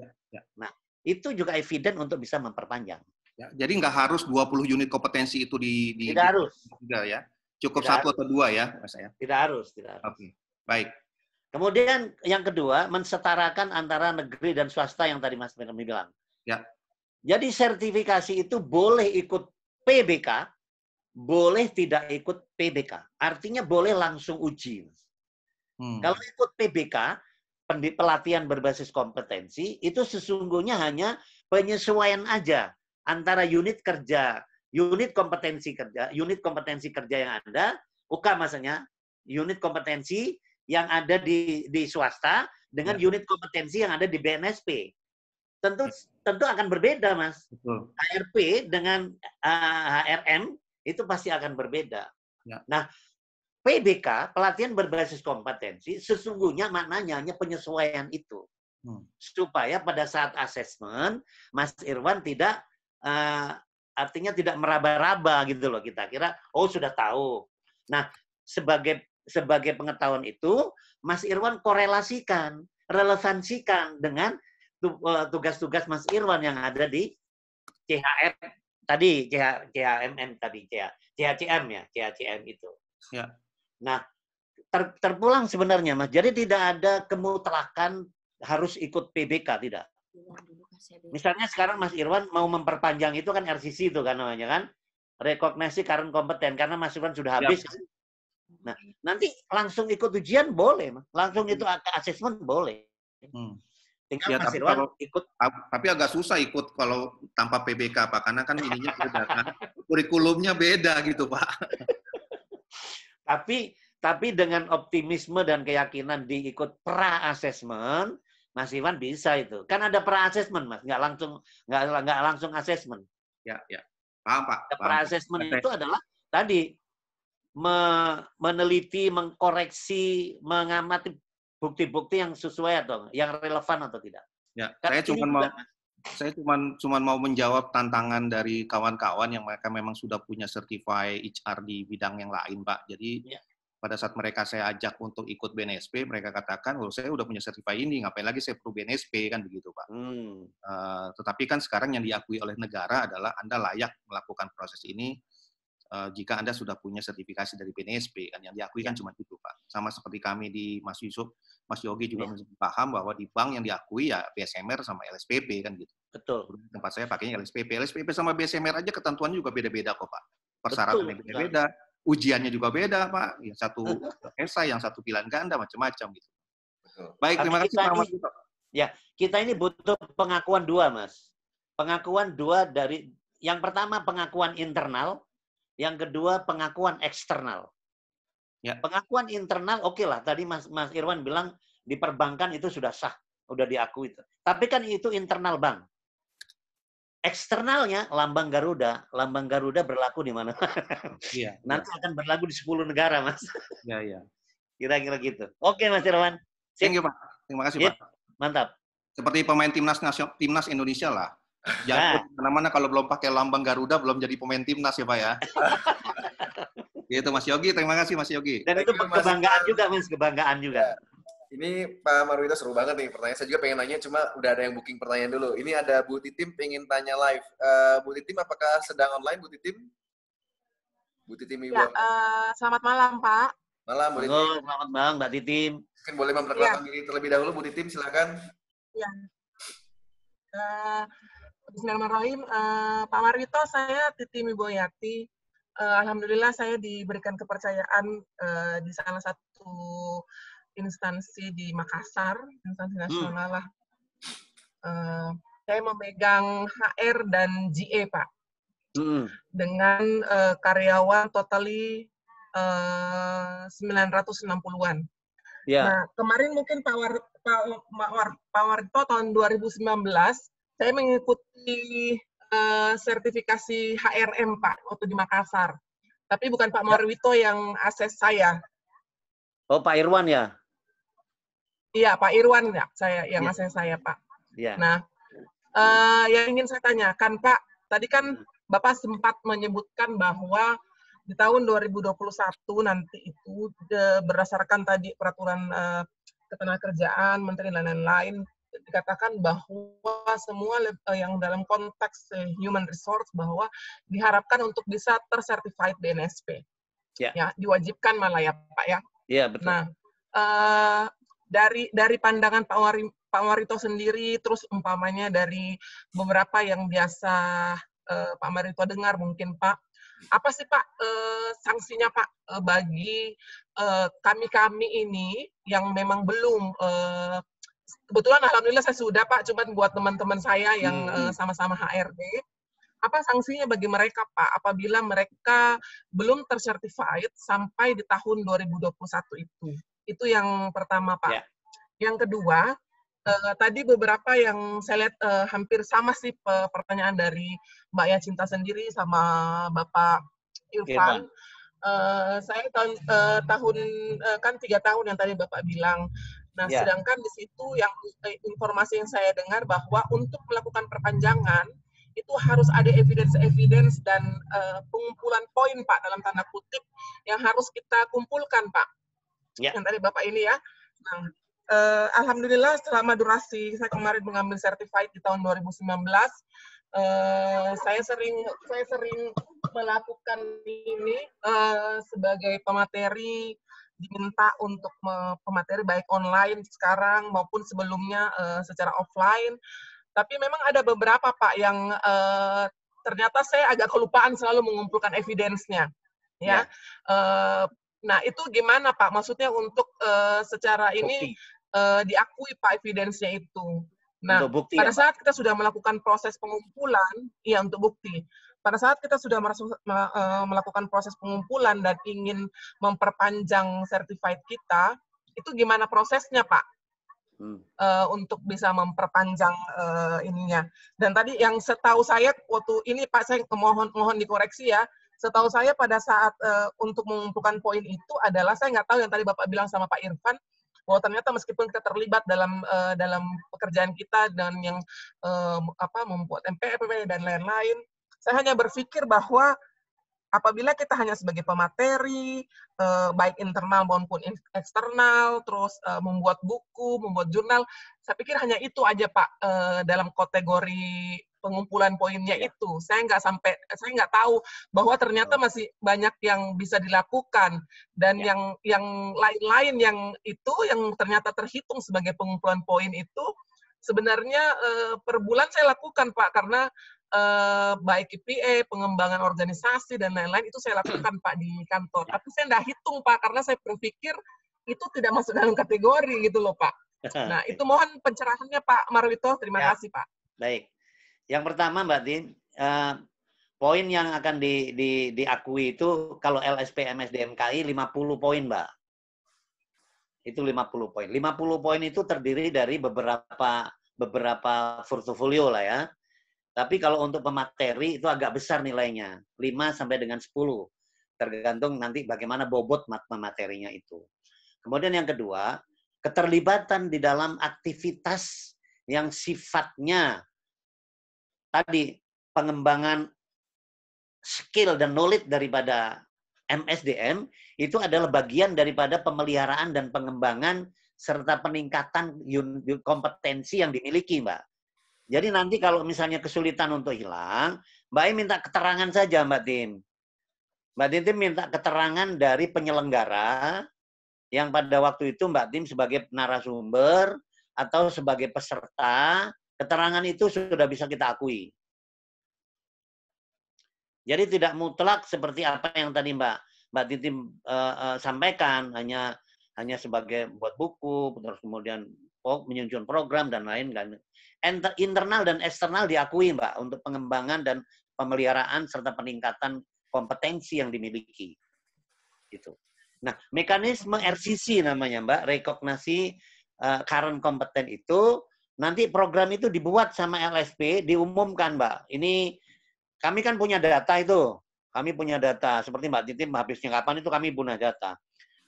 Nah, ketika saya kumpulkan data itu memadai atau mencukupi untuk kita ajukan RCC, maka kita publish bahwa LSP MSDM ini akan melakukan RCC bagi pemegang sertifikat yang sudah akan berakhir gitu. Nah, proses itu ada cuma 3 hari, Mbak. Ada pendalaman, kalau boleh saya istilahkan adalah pendalaman materi untuk uji ulang, untuk asesmen ulang itu. Contohnya tadi, verifikasi portofolio, kemudian informasi-informasi pembaharuan perangkat misalnya, atau mekanisme atau tata cara uji misalnya, dan lain-lain. Kami cuma 3 hari untuk RCC itu. Kalau konvensional ya, kalau e-learning nanti mungkin bisa kurang dari 3 hari itu. Itu Mbak Tintin. Masih ada yang tersisa? Yang tadi yang pertama Pak, yang mengenai apa namanya? Yang tahun 2021 yang di wajib. Jadi begini, ya, Mbak. Wajibkan. Sanksi atas orang yang belum sertifikasi atas kewajiban sertifikasi yang dikeluarkan oleh Kementerian Tenaga Kerja, belum kita tahu sanksinya apa. Karena belum ada surat keputusannya itu, Mbak. Nanti setelah tahu baru kita bisa tahu. Tetapi ada sanksi moral namanya. Kalau boleh saya bilang, sanksi itu kan ada yang tersurat dan tersirat ya, Mbak. Yang tersirat harus melalui dasar hukum untuk memberikan sanksi seseorang. Tapi yang tersirat bagi yang tidak certified atau tidak memegang sertifikasi BNSP, ya pastinya akan dinomor 2-kan atau dinomor 3-kan ketika ada kompetisi atau ada kesempatan untuk promosi misalnya, atau kesempatan untuk menjadi narasumber misalnya, atau kesempatan untuk berkompetisi misalnya, itu adalah sanksi yang tersirat, Mbak. Sanksi yang tersurat, kita belum tahu nih nanti bagaimana isi daripada klausul keputusan menteri yang mengenai wajib itu. Yang pasti bahwa sertifikasi profesi ini dasarnya adalah kepentingan individu sebenarnya. Kalau mau kita telik secara jujur, ini kepentingan individu. Orang certified atau tidak itu kepentingan individu. Nah, terkait dengan tugas pokok dan fungsi dia sebagai seorang pengelola HR di satu instansi, maka bukan lagi kepentingan individu jadinya. Artinya menjadi kepentingan organisasi. Karena impact daripada seseorang yang tidak certified dengan orang yang certified akan berbeda. Tadi seperti yang kami jelaskan di depan tadi, dampak orang tidak sertifikasi seperti apa, manfaat sertifikasi seperti apa, untuk institusi seperti apa, untuk individu seperti apa, untuk government seperti apa, gitu. Jadi kalau kita bicara sanksi, sepanjang itu belum keluar surat keputusannya, kita nggak bisa menjelaskan, Mbak. Tapi ada ketentuan-ketentuan yang sifatnya tadi tersirat tadi, moral artinya ya. Sekarang ini satu contoh yang paling sederhana. Di PHI, Pengadilan Hubungan Industrial, ketika ada kasus tentang perselisihan perburuan, HRD yang mewakili manajemen untuk hadir dalam sidang pengadilan itu, hakim mempertanyakan, Mbak, apakah Anda sudah sertifikasi BNSP? Begitu dijawab belum, maka hakim ketok palu. Sidang ditunda minggu depan. Begitu minggu depan datang lagi, ditanyakan lagi, sertifikasi BNSP sudah atau belum? Begitu dinyatakan belum, dijawab belum lagi, tunda lagi 1 minggu kemudian. Begitu seterusnya. Itu adalah sanksi moral, sanksi yang tersirat daripada pemegang sertifikasi profesi BNSP atau yang tidak pegang sertifikasi profesi BNSP. Itu kira-kira Mbak Nitim. Ini sudah kejadian. Kejadian ada beberapa kawan saya yang menjalani sidang perselisihan perburuan di PHI, Jawa Barat khususnya. Mereka ditanya sama hakimnya, Bapak sebagai apa di perusahaan? Oh, saya manajer HRD. Artinya pengelola sumber daya manusia. Sudahkah Anda certified BNSP? Dia jawab belum. Maka sidang ditunda minggu depan. Begitu datang lagi, belum ditunda lagi. Artinya secara tidak langsung, itu adalah sanksi yang sudah dialami, ditanggung oleh seseorang yang belum certified. Itu kira-kira Mbak Tim. Baik, Bu Titim, semoga menjawab Bu Titim ya penjelasan dari Pak Marwito. Karena menarik Pak Marwito kalau karena kalau sharing sedikit Pak Marwito, kalau di perbankan sendiri itu diatur oleh regulator Pak Marwito terkait sertifikat profesi itu ada denda 1 hari kalau tidak salah 1 juta sampai 100 juta Pak kalau tidak sertifikasi manajemen risiko. Cuma mungkin nggak tahu nih kalau di HR mungkin ke depan akan seperti itu Pak ya oleh regulator mungkin ya. Semoga saja, tapi yang jelas bahwa lebih cenderung ke sanksi moral, Mas. Sanksi moral, Pak ya. Oh, baik. Sanksi moral yang tersirat tadi. Kenapa? Satu contoh yang tadi yang saya jelaskan. Sidang pengadilan di Pengadilan Hubungan Industrial saja sudah menyampaikan itu gitu. Baik, Pak. Dan lagi sanksi yang lebih ekstrim lagi, Mas. Ada grade di satu perusahaan, khususnya komunitas Jepang ya. Asosiasi perusahaan Jepang itu sudah membuat grade A, grade B, grade C bagi pengelola SDM yang certified. Yang tidak certified pasti gajinya akan lebih kecil daripada orang yang certified. Oh, itu sudah ada tuh. Itu khusus untuk Jepang company, Pak? Sampai hari ini yang saya ketahui Jepang company, baru Jepang company. Ya, menarik. Tapi ada juga China. Ada ini cerita dikit boleh ya, Mas? Silakan Pak Marwito. Ini korelasinya jelas dengan sertifikasi. Ada satu perusahaan Cina di Cilegon meng-hire pengelola HR levelnya GM. Ada 5 kandidat dari 100 kandidat yang melamar. Disaring tinggal 5. Kebetulan yang 5 ini, yang 3 lulusan luar negeri, Mas. Dia punya sertifikat, tingkat internasional lah pokoknya. Ada banyak. Kemudian yang satu lagi itu banyak sertifikat dalam negeri, tetapi bukan BNSP. Yang satu dia punya sertifikat BNSP, bahkan dia asesor. Jadi punya 2 sertifikat, teknis dan asesor. Yang diterima itu Yang 4 tadi, dia minta gaji kira-kira 75 sampai dengan 100 lah kira-kira. Yang 4 tadi, dia menawarkan dirinya untuk mendapat gaji sekian gitu. Mas tahu yang ini tidak menawarkan apa-apa, tidak minta gaji berapa, tapi langsung diputuskan sama Cinanya itu, perusahaan Cina ini di Cilegon, 125. Ya, itu standar lah untuk level manager GM di Republik ini ya, di Republik ya. Tapi kalau di luar udah pasti lebih lah. Mungkin itu ilustrasi saja, ilustrasi gambar kecil daripada. Mungkin, Pak. Promosi sama Bapak jadinya bisa langsung cepat, Pak. Ya, Pak Marwito sebenarnya ada bagusnya punya sertifikasi MSDM karena memang salah satu kan ada ketentuan salah satu posisi yang tidak bisa dimasuki asing kan adalah di human resources, Pak. Tapi proteksi yuridis ada. Betul, proteksi yuridisnya ada gitu. Tapi pada suatu saat proteksi yuridis itu akan terbuka juga kan, Pak. Ya. Nah, kalau itu terbuka kan salah satunya adalah menjaga dengan kompetensi yang ada, Pak. Kan mereka juga kalau mau belajar tentang hubungan industrial, mereka tahu apa tentang pengadilan hubungan PHI, kan gitu-gitu, Pak. Rekrutmen kan juga mereka tahu. Persoalan mendasarnya gini, Mas Irwan. Teman-teman kita, praktisi HR, itu enjoy di zona nyaman, Mas. Ya.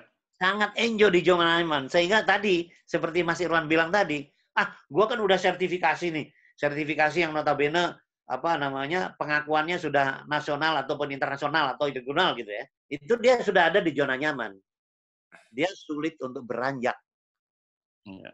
Karena zona nyaman tadi, Mas. Sehingga selalu perkembangan yang setiap menit berubah, setiap menit beranjak terus, karena dia terlena di zona nyaman, maka dia akan ketinggalan juga, Mas. Ya. Baik. Bapak Ibu yang sedang on, mungkin apakah ada yang mau bertanya lagi secara live? Kami persilahkan. Kompetitif. Tidak ada orang kita yang bisa mengalahkan kompetensi mereka. Bukan salah mereka, Mas. Ketika itu peluang itu diambil oleh mereka. Kenapa? Karena kita yang memiliki hak tidak siap. Tidak mau beranjak dari zona nyaman untuk kompetitif gitu. Ini, Mas, kadang-kadang saya mirisnya di situ, Mas, kawan-kawan praktisi, Mas. Oke, siap. Paradigma human resources-nya belum sampai ke human capital, Pak. Jadi gini, Mas, ada 5 tahapannya. Ini kebetulan panjenengan bilang begitu. Yang pertama, kalau di sini tempatnya personalia, Mas. Jadi personalia ada di bawah sini. Naik 1 tingkat, human resource. Naik 1 tingkat lagi, human capital. Naik 1 tingkat lagi, HRBP, Mas. Human Resource Business Partner. Naik 1 tingkat lagi, saya mengistilahkan HRGO. Human Resource Global Oriented.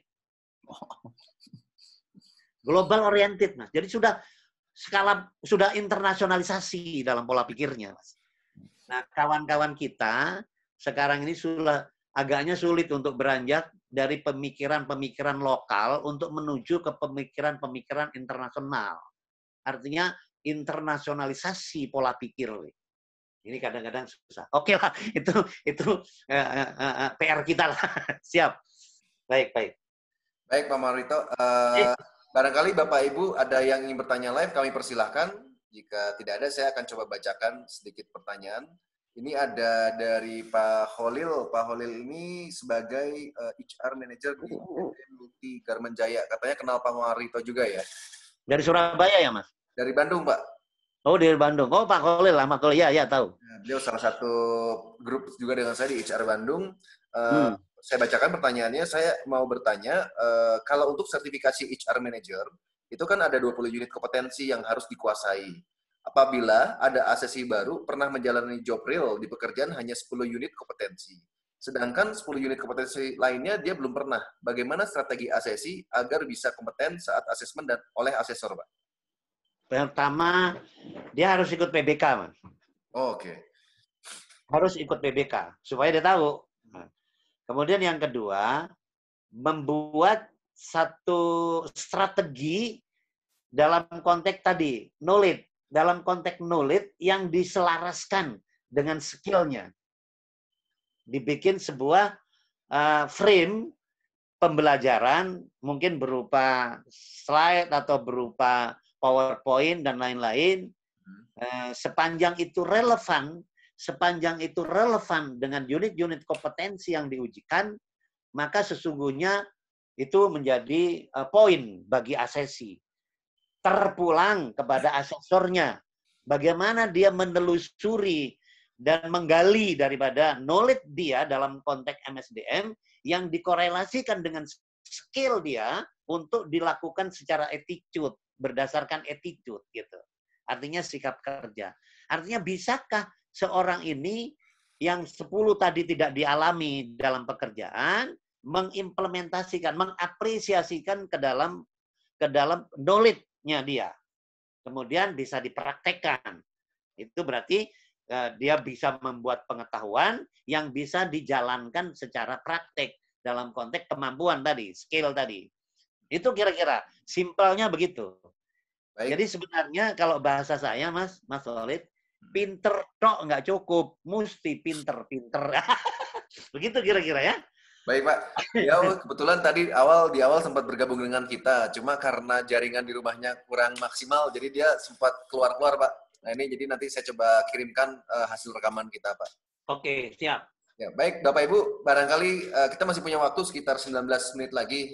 Barangkali ada yang mau bertanya, kami persilahkan. Kalau mumpung kita masih punya waktu dan ahlinya dari sini, kalau tidak mungkin saya coba bacakan beberapa pertanyaan dari titipan para peserta kita. Oke, kalau belum ada yang bertanya, saya coba baca dulu ya Pak ya. Di sini kebetulan Pak Marwito, kami dari PT Wahana San Prima ini sudah berdiri kurang lebih 13 tahun Pak di Indonesia. Owner kami sebelum ada BNSP itu beliau banyak mengadopsi standar kompetensi dari Australia Pak, seperti itu. Nah kalau di Australia sendiri, ini saya ada 3 pertanyaan sih Pak, 3 pertanyaan titipan juga. Kalau di Australia sendiri Pak, untuk standar kompetensi ini kan di sana kalau orang untuk mau bekerja itu mereka ada 3 cara. Saya lupa, yang pertama pendidikan, yang kedua itu sertifikasi, yang ketiga saya lupa, intinya dia bisa membuktikan bahwa dia punya skill apa.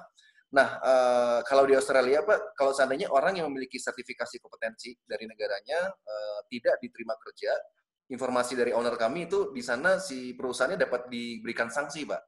Kalau dia tidak menerima pegawai yang memiliki sertifikasi kompetensi. Nah, pertanyaan saya pertama, apakah di Indonesia ke depan arahnya akan seperti itu juga Pak? Jadi semua pemegang sertifikasi yang ada di Indonesia ini, sertifikasi profesi akan dijamin mungkin oleh aturan, oleh regulasi bahwa mereka akan dipastikan atau diprioritaskan untuk mendapatkan pekerjaan di satu perusahaan terkait dengan profesinya, itu yang pertama Pak.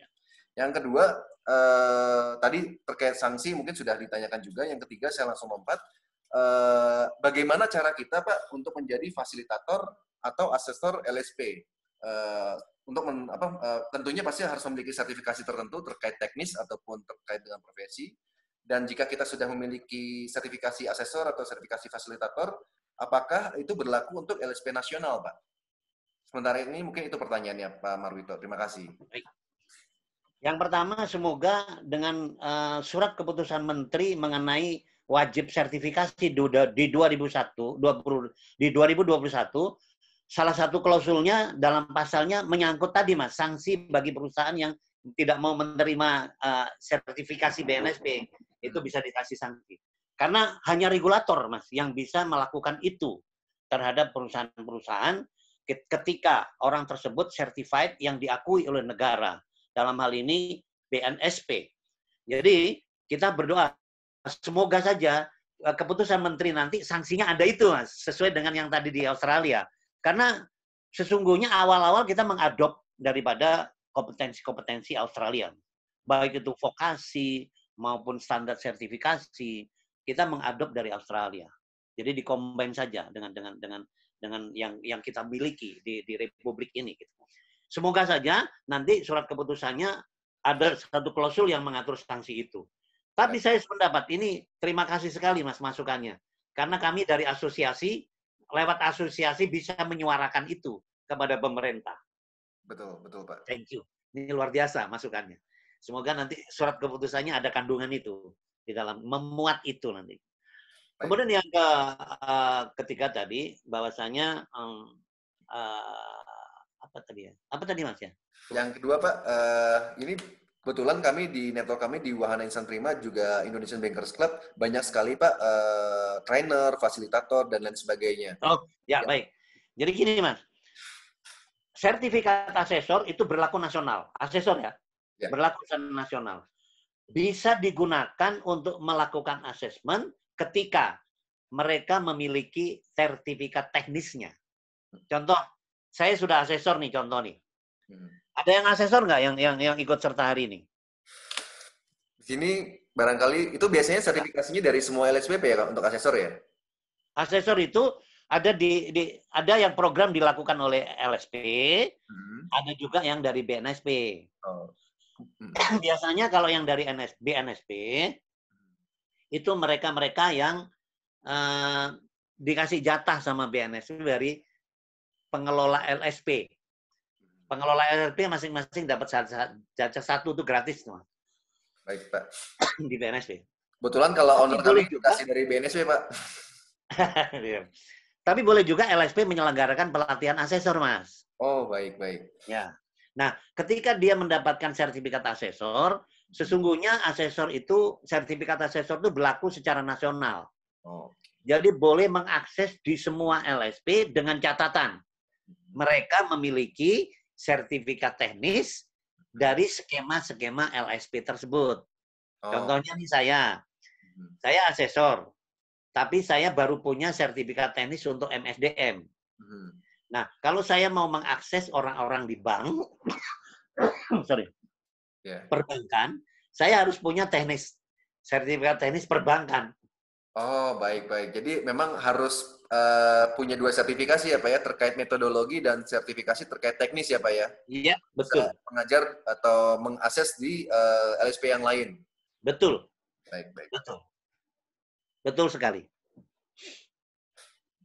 Untuk menjadi kalau fasilitator itu sertifikasinya apa Pak? TOT atau sertifikasi trainer atau apa Pak kalau untuk fasilitator? Kalau fasilitator TOT Mas. TOT ya? Ada dua juga, ada asesor assessment center, ada TOT. Oh, baik.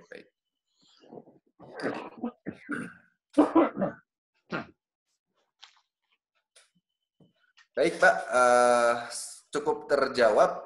Nah, ini saya izin bacakan satu pertanyaan lagi ya Pak dari Pak. Boleh. Saya praktisi HR yang baru dimutasi dari bagian produksi sekitar pertengahan 2018. Posisi saat ini saya masih aktif, masih staf HR karena ijazah S1 saya belum diakui. Sebaiknya saya ikut sertifikasi staf atau bisa lebih tinggi Pak? Ijazah S1-nya belum diakui gimana maksudnya? Oke. Pak Arief, apakah sedang online Pak Arief? Barangkali bisa diperjelas mungkin pertanyaannya. Pak Arief Prayitno, barangkali bisa mendengar kami. Silakan Pak Arief, mungkin boleh memperkenalkan dirinya dan memperjelas pertanyaannya Pak. Baik Pak, terima kasih atas kesempatannya. Ya itu tadi pertanyaan saya sebenarnya, saya sih diawali baru gabung di HR gitu ya Pak. Masih banyak belajar. Nah, saya sangat tertarik dengan program sertifikasi, terutama yang BNSP. Tapi posisi saya sekarang masih di staf HR karena saya melanjutkan masuk di perusahaan itu masih menggunakan ijazah SMA, SMK gitu ya. Oke. Kemudian saya kuliah lagi. Ya, sambil bekerja hanya saja di perusahaan saya ada kebijakan tidak otomatis diakui atau di-upgrade gitu ya. Nunggu kesempatan lah itu. Walaupun sudah ada sinyal-sinyal dari perusahaan untuk bisa mengcover, tapi saya belum sempat mutasi.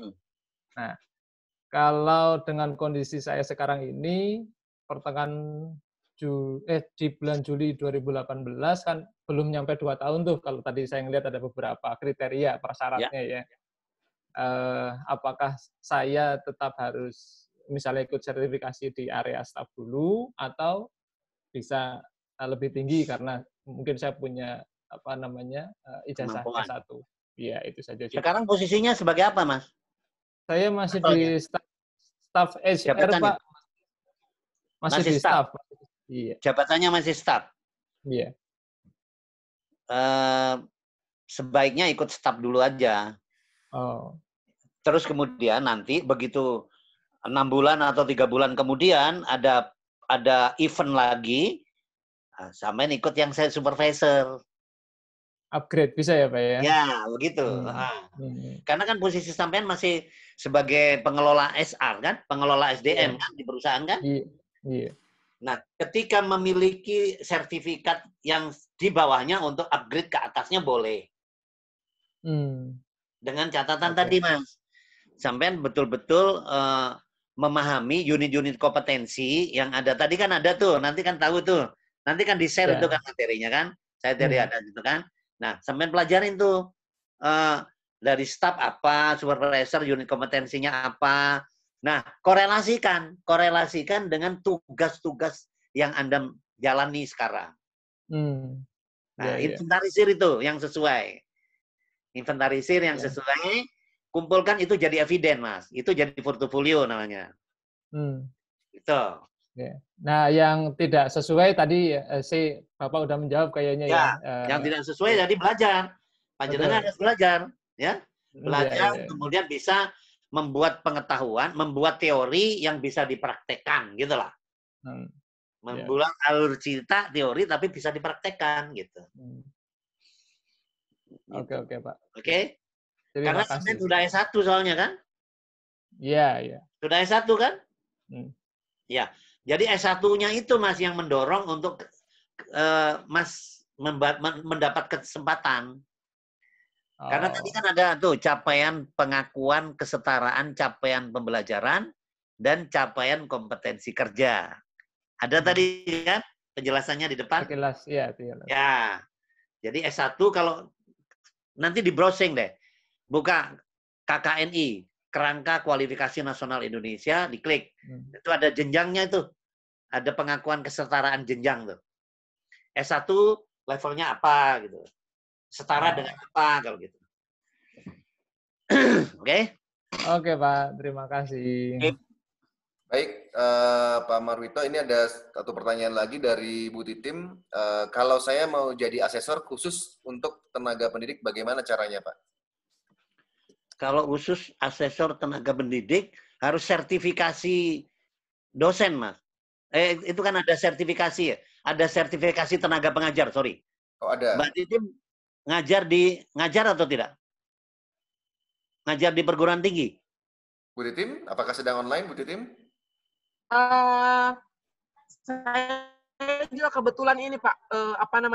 Saya dosen di salah satu ini, Pak, vokasi. Ya, ada sertifikasi dosen itu, Mbak. Dan sebenarnya, gitu ada ya, Pak. Ada. Kalau sertifikasi dosen, apakah saya juga bisa untuk ini, Pak, para guru? Sebenarnya saya lebih pengen fokus ke guru, Pak. Jadi sertifikasi dosen itu adalah pengakuan dari negara atas profesi Anda sebagai pengajar, Mbak E. Tapi kalau asesor, nah itu didikti di apa namanya? Sekarang Mendikbud ya. Halo? Iya. Enggak, Pak, maksudnya gini. Kan ada nanti di BNSP kan ada certified assessor juga ya, Pak ya? Iya. Untuk bisa jadi seorang asesor. Nah, apakah bisa? Saya terus terang, Pak, agak confused sedikit mengenai itu. Nah, pada saat saya sudah tersertified sebagai seorang asesor, dalam konteks maksudnya gini? Apakah saya bisa mengakses siapa saja posisinya gitu loh, Pak? Atau memang dispesifikasikan di satu sisi? Sepanjang punya teknis tadi yang saya katakan, sepanjang punya sertifikasi teknisnya boleh. Oke. Misalnya contoh Mbak Tintin. Mbak Tintin memiliki sertifikasi teknis tentang perhotelan. Sementara Mbak Tintin sudah asesor nasional. Mbak Tintin boleh melakukan asesmen di perhotelan. Oh, oke. Kemudian Mbak Tintin memiliki lagi sertifikat teknis tentang IT misalnya. Ketika Mbak Titim diminta untuk mengakses daripada teknis IT, boleh juga. Tergantung LSP-nya itu. LSP IT misalnya. Kan ada LSP. Contoh lagi, kalau kaitannya dengan perbankan, ada LSP manajemen risiko. Nah, ketika Mbak Tintim sudah memiliki sertifikat asesor yang dikeluarkan oleh BNSP, kemudian memiliki sertifikat teknis tentang manajemen risiko, nah, Mbak Tintim juga punya kesempatan untuk menjadi asesor di LSP manajemen risiko ketika direktur daripada LSP manajemen risiko meminta Mbak Tintim untuk melakukan asesmen di tempat dia, gitu. Oke, jadi kemarin yang umpamanya saya sudah tersertified secara teknis dalam dunia HRM, berarti saya bisa menjadi asesor untuk lingkup human resource ya Pak? Bisa. Contohnya kalau umpamanya, gini. Iya. Mbak Tintim waktu itu bersama-sama dengan Mbak Tika ya? Iya. Mbak Tika, Pak. Mbak Ino kan? Inoi, iya. Ya, Mbak Ino memiliki sertifikat asesornya dari perhotelan. Kemudian dia memiliki sertifikat MSDM karena dia ikut sertifikasi kemarin. Ya. Nah, ketika kami dari LSP MSDM KI meminta Mbak Ino dan Mbak Tika untuk menjadi asesor pada waktu pelaksanaan event di Makassar, boleh itu Mbak dilakukan oleh mereka. Oke, jadi Pak, kalau tadi saya bilang saya pengen yang kayak tadi Bapak bilang bahwa asesor perbankan, asesor IT, dan lain-lain. Nah, pada saat saya ingin fokus kepada asesor sebagai asesor untuk guru, ini jadi saya harus ambil secara teknisnya untuk certified ini ya Pak, ya, secara teknis yang berhubungan dengan proses pembelajaran ya. Betul sekali Mbak. Di BNS ada itu. Kayak TOT kan pembelajaran itu. Trainer of trainer. Itu LSP-nya ada. Kemudian apalagi ya? Saya nggak monitor ya kalau untuk dunia pendidikan karena antara Kementerian Pendidikan dengan BNSP sertifikat itu masih saling mengakui gitu. Saling belum menerima. Satu contoh gini. Sertifikasi dosen, sertifikasi tenaga pengajar, itu masih dikeluarkan oleh Mendikbud, Kementerian Pendidikan. Gitu. Oke, Pak. Kalau yang LSP pembelajaran tentang Mbak Guru, saya belum monitor itu, Pak. Moga-moga nanti saya carikan informasinya. Iya, ya, Pak. Terima kasih ya, Pak. Oke. Baik, Pak Marito, waktu kita tinggal 5 menit. Mungkin sebelum menutup, saya izin bacakan dari 14 pertanyaan yang masuk, saya bacakan mungkin 2 saja, Pak ya. Boleh. Ini ada pertanyaan dari Bapak Muhammad Saing dari PT Subasa Corporindo. Pertanyaannya adalah bagaimana mengukur efektivitas pengelola SDM yang sudah sertifikasi. Yang kedua dari Bapak Sugiono, PT Adikarya, cluster atau leveling sertifikat HR secara umum bagaimana mengingat core bisnis setiap perusahaan itu berbeda-beda, Pak? Oke, yang pertama, ketika dia tidak memelihara, tidak meningkatkan, dan tidak mengembangkan kompetensi yang dia punya, maka untuk mengukur dia kompetensi lanjutannya diragukan. Artinya begini, Mbak, Mas. Untuk mengukur kompetensi lanjutan daripada seseorang pemegang sertifikasi profesi, mereka harus melakukan upaya tadi yang saya bilang. Memelihara, meningkatkan, mengembangkan, memutakhirkan, dan memastikan. Ada 5 kata kuncinya. Memelihara, meningkatkan, mengembangkan, memutakhirkan, dan memastikan. Bahwa kompetensi yang dia miliki, misalnya manajer 20 unit kompetensi, itu terpelihara. Dan ada peningkatan, ada pengembangannya. Dan pemutakhirannya selalu ada. Dan memastikan bahwa ketika diuji pasti Mas bisa. Ukurannya adalah itu. Ketika seseorang tidak melakukan itu, maka kompetensinya untuk next diragukan. Artinya karena dia tidak ada upaya untuk memelihara dan meningkatkan. Itu ukurannya itu. Baik. Kemudian yang kedua bahwa apa tadi Mas? Yang kedua terkait cluster atau sertifikat HR, Pak. Ya, Cluster yang di mana ada setiap core daripada bisnis perusahaan masing-masing berbeda, tetapi yang namanya mengelola manusia, mengelola sumber daya manusia dalam konteks aset daripada perusahaan, standarnya sama. Maka dari itu ada standar kompetensi kerja nasional Indonesia tentang MSDM. Jadi, apapun core bisnisnya, dalam konteks pengelolaan sumber daya manusia, memiliki standar yang sama, yaitu SKKNI. Tinggal bagaimana mengimprovisasikan para praktisi HR agar supaya ada relevansi dan ada korelasinya dengan core bisnisnya. Contoh misalnya, dia di perhotelan, HR di sebuah perhotelan. Basic daripada pengelolaan pengembangan sumber daya manusianya sesuai dengan standar SKKNI. Tinggal bagaimana improvisasi daripada HR itu di dalam menerjemahkan pengetahuannya untuk bisa mendeliver daripada knowledge-nya. Supaya ada korelasi dan relevansinya dengan core business-nya. Contoh, itu biasanya fokus pada sikap kerja, attitude dalam konteks pengetahuan sertifikasi adalah attitude orang bekerja. Contoh, namanya memperlakukan seorang karyawan di perusahaan manufacture dengan perhotelan, dengan retail kan berbeda tuh, Mas. Perlakuannya kan berbeda tuh dalam konteks learning and development mereka, ya kan?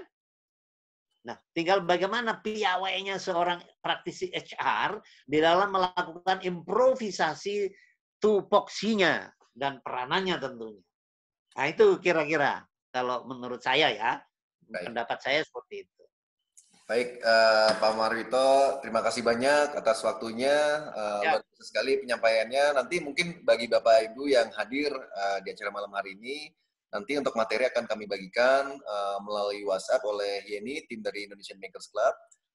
Atau mungkin Bapak Ibu juga bisa bergabung di grup Telegram IBC karena setiap materi dan hasil rekaman acara Indonesian Makers Club Online Sharing Session akan selalu kami share kepada para anggota. Baik, dengan berakhirnya sesi tanya jawab kita di IBC Online Sharing Session malam hari ini, maka berakhirlah pula acara kita. Sebelum saya tutup, pastikan Bapak Ibu bergabung bersama kami di Indonesian Makers Club Paid Member yang merupakan komunitas praktisi jasa keuangan dan entusias di seluruh Indonesia. Terkait benefit nanti akan dijelaskan oleh tim dari IBC. Dan sedikit pengumuman terkait kegiatan PT Wahana Insan Prima di bulan Juli dan Agustus, kami mengadakan program pembekalan dan ujian sertifikasi manajemen level 1 dan 2. Ini khususnya mungkin terkait dengan lembaga keuangan dan juga refreshment.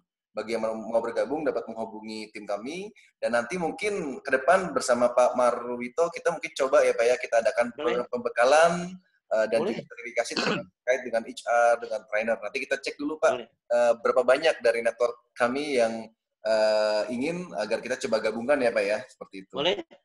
Baik. Sosialisasi Mas, boleh. Baik Pak. Bagi Bapak Ibu yang memiliki sosial media, jangan lupa follow terus sosial media kami di LinkedIn, Instagram, Facebook, YouTube di Indonesian Makers Club, juga PT Wahana Insan Prima, karena semua hasil kegiatan acara seperti ini dan kegiatan rutin ke depan akan selalu kami update di sana. Baik, akhir kata kami ucapkan terima kasih kepada Pak Marwito selaku narasumber, juga Bapak Ibu semua peserta acara malam hari ini. Mohon maaf jika terdapat kekurangan sepanjang acara. Sampai bertemu lagi di acara IBC Online Sharing Session berikutnya. Assalamualaikum warahmatullahi wabarakatuh. Selamat malam. Waalaikumsalam warahmatullahi wabarakatuh. Selamat malam. Terima kasih Mas Marwito. Terima kasih. Bagi yang mau melanjutkan ke proyek berikutnya, nanti kita bisa bikin grup khusus Pak Marwito ya. Boleh, boleh. Siap. Baik. Terima kasih Mas Yogi. Sama-sama Pak Marwito, terima kasih. Terima kasih teman-teman. Pak Marwito sama Pak Yogi bisa kerja sama lanjutan tuh Pak. Pasti bisa Pak Irfan. Nanti kita juga bisa berlanjut Pak. Setahu saya waktu saya ikut kelas MSDM itu dari banking cuma saya sendiri. Oh.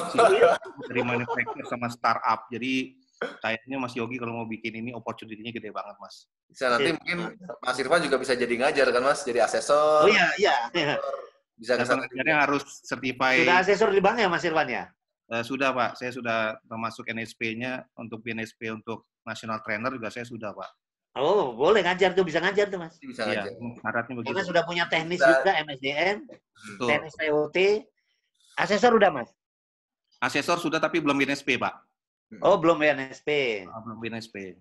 Hmm. Tapi risk management saya juga sudah Mas Yogi, udah level 2. Siap, sudah bisa Oh, ngajar mantap. ya. Mantap, sip. Monggo Pak, kayaknya di bank, kayaknya Mas Yogi kita harus gempur tuh. Teman-teman di bank udah terlalu nyaman dengan CHRP dan sebagainya. Zona Iya. nyaman ya Mas? Nyaman. Bener tuh Pak. Adain bareng aja satu kelas khusus gitu, yang Boleh, staff atau yang iya. SRM, biar Ya, kita nggak harus ikut sendirian gitu kan.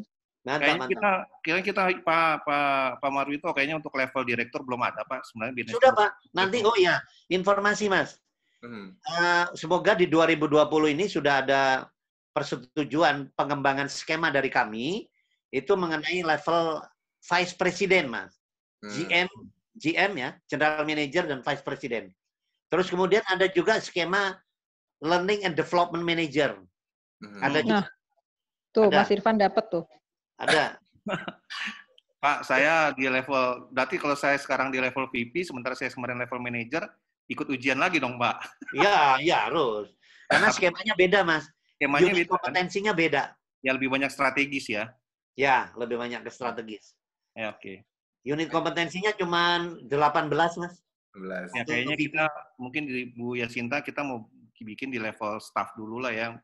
Karena level staff kan kebanyakan mereka lebih banyak administrasi ya. Iya, betul. Karena kan Dengan 4 unit kompetensi. Betul, 2021 kan tinggal 5 bulan nih, Pak.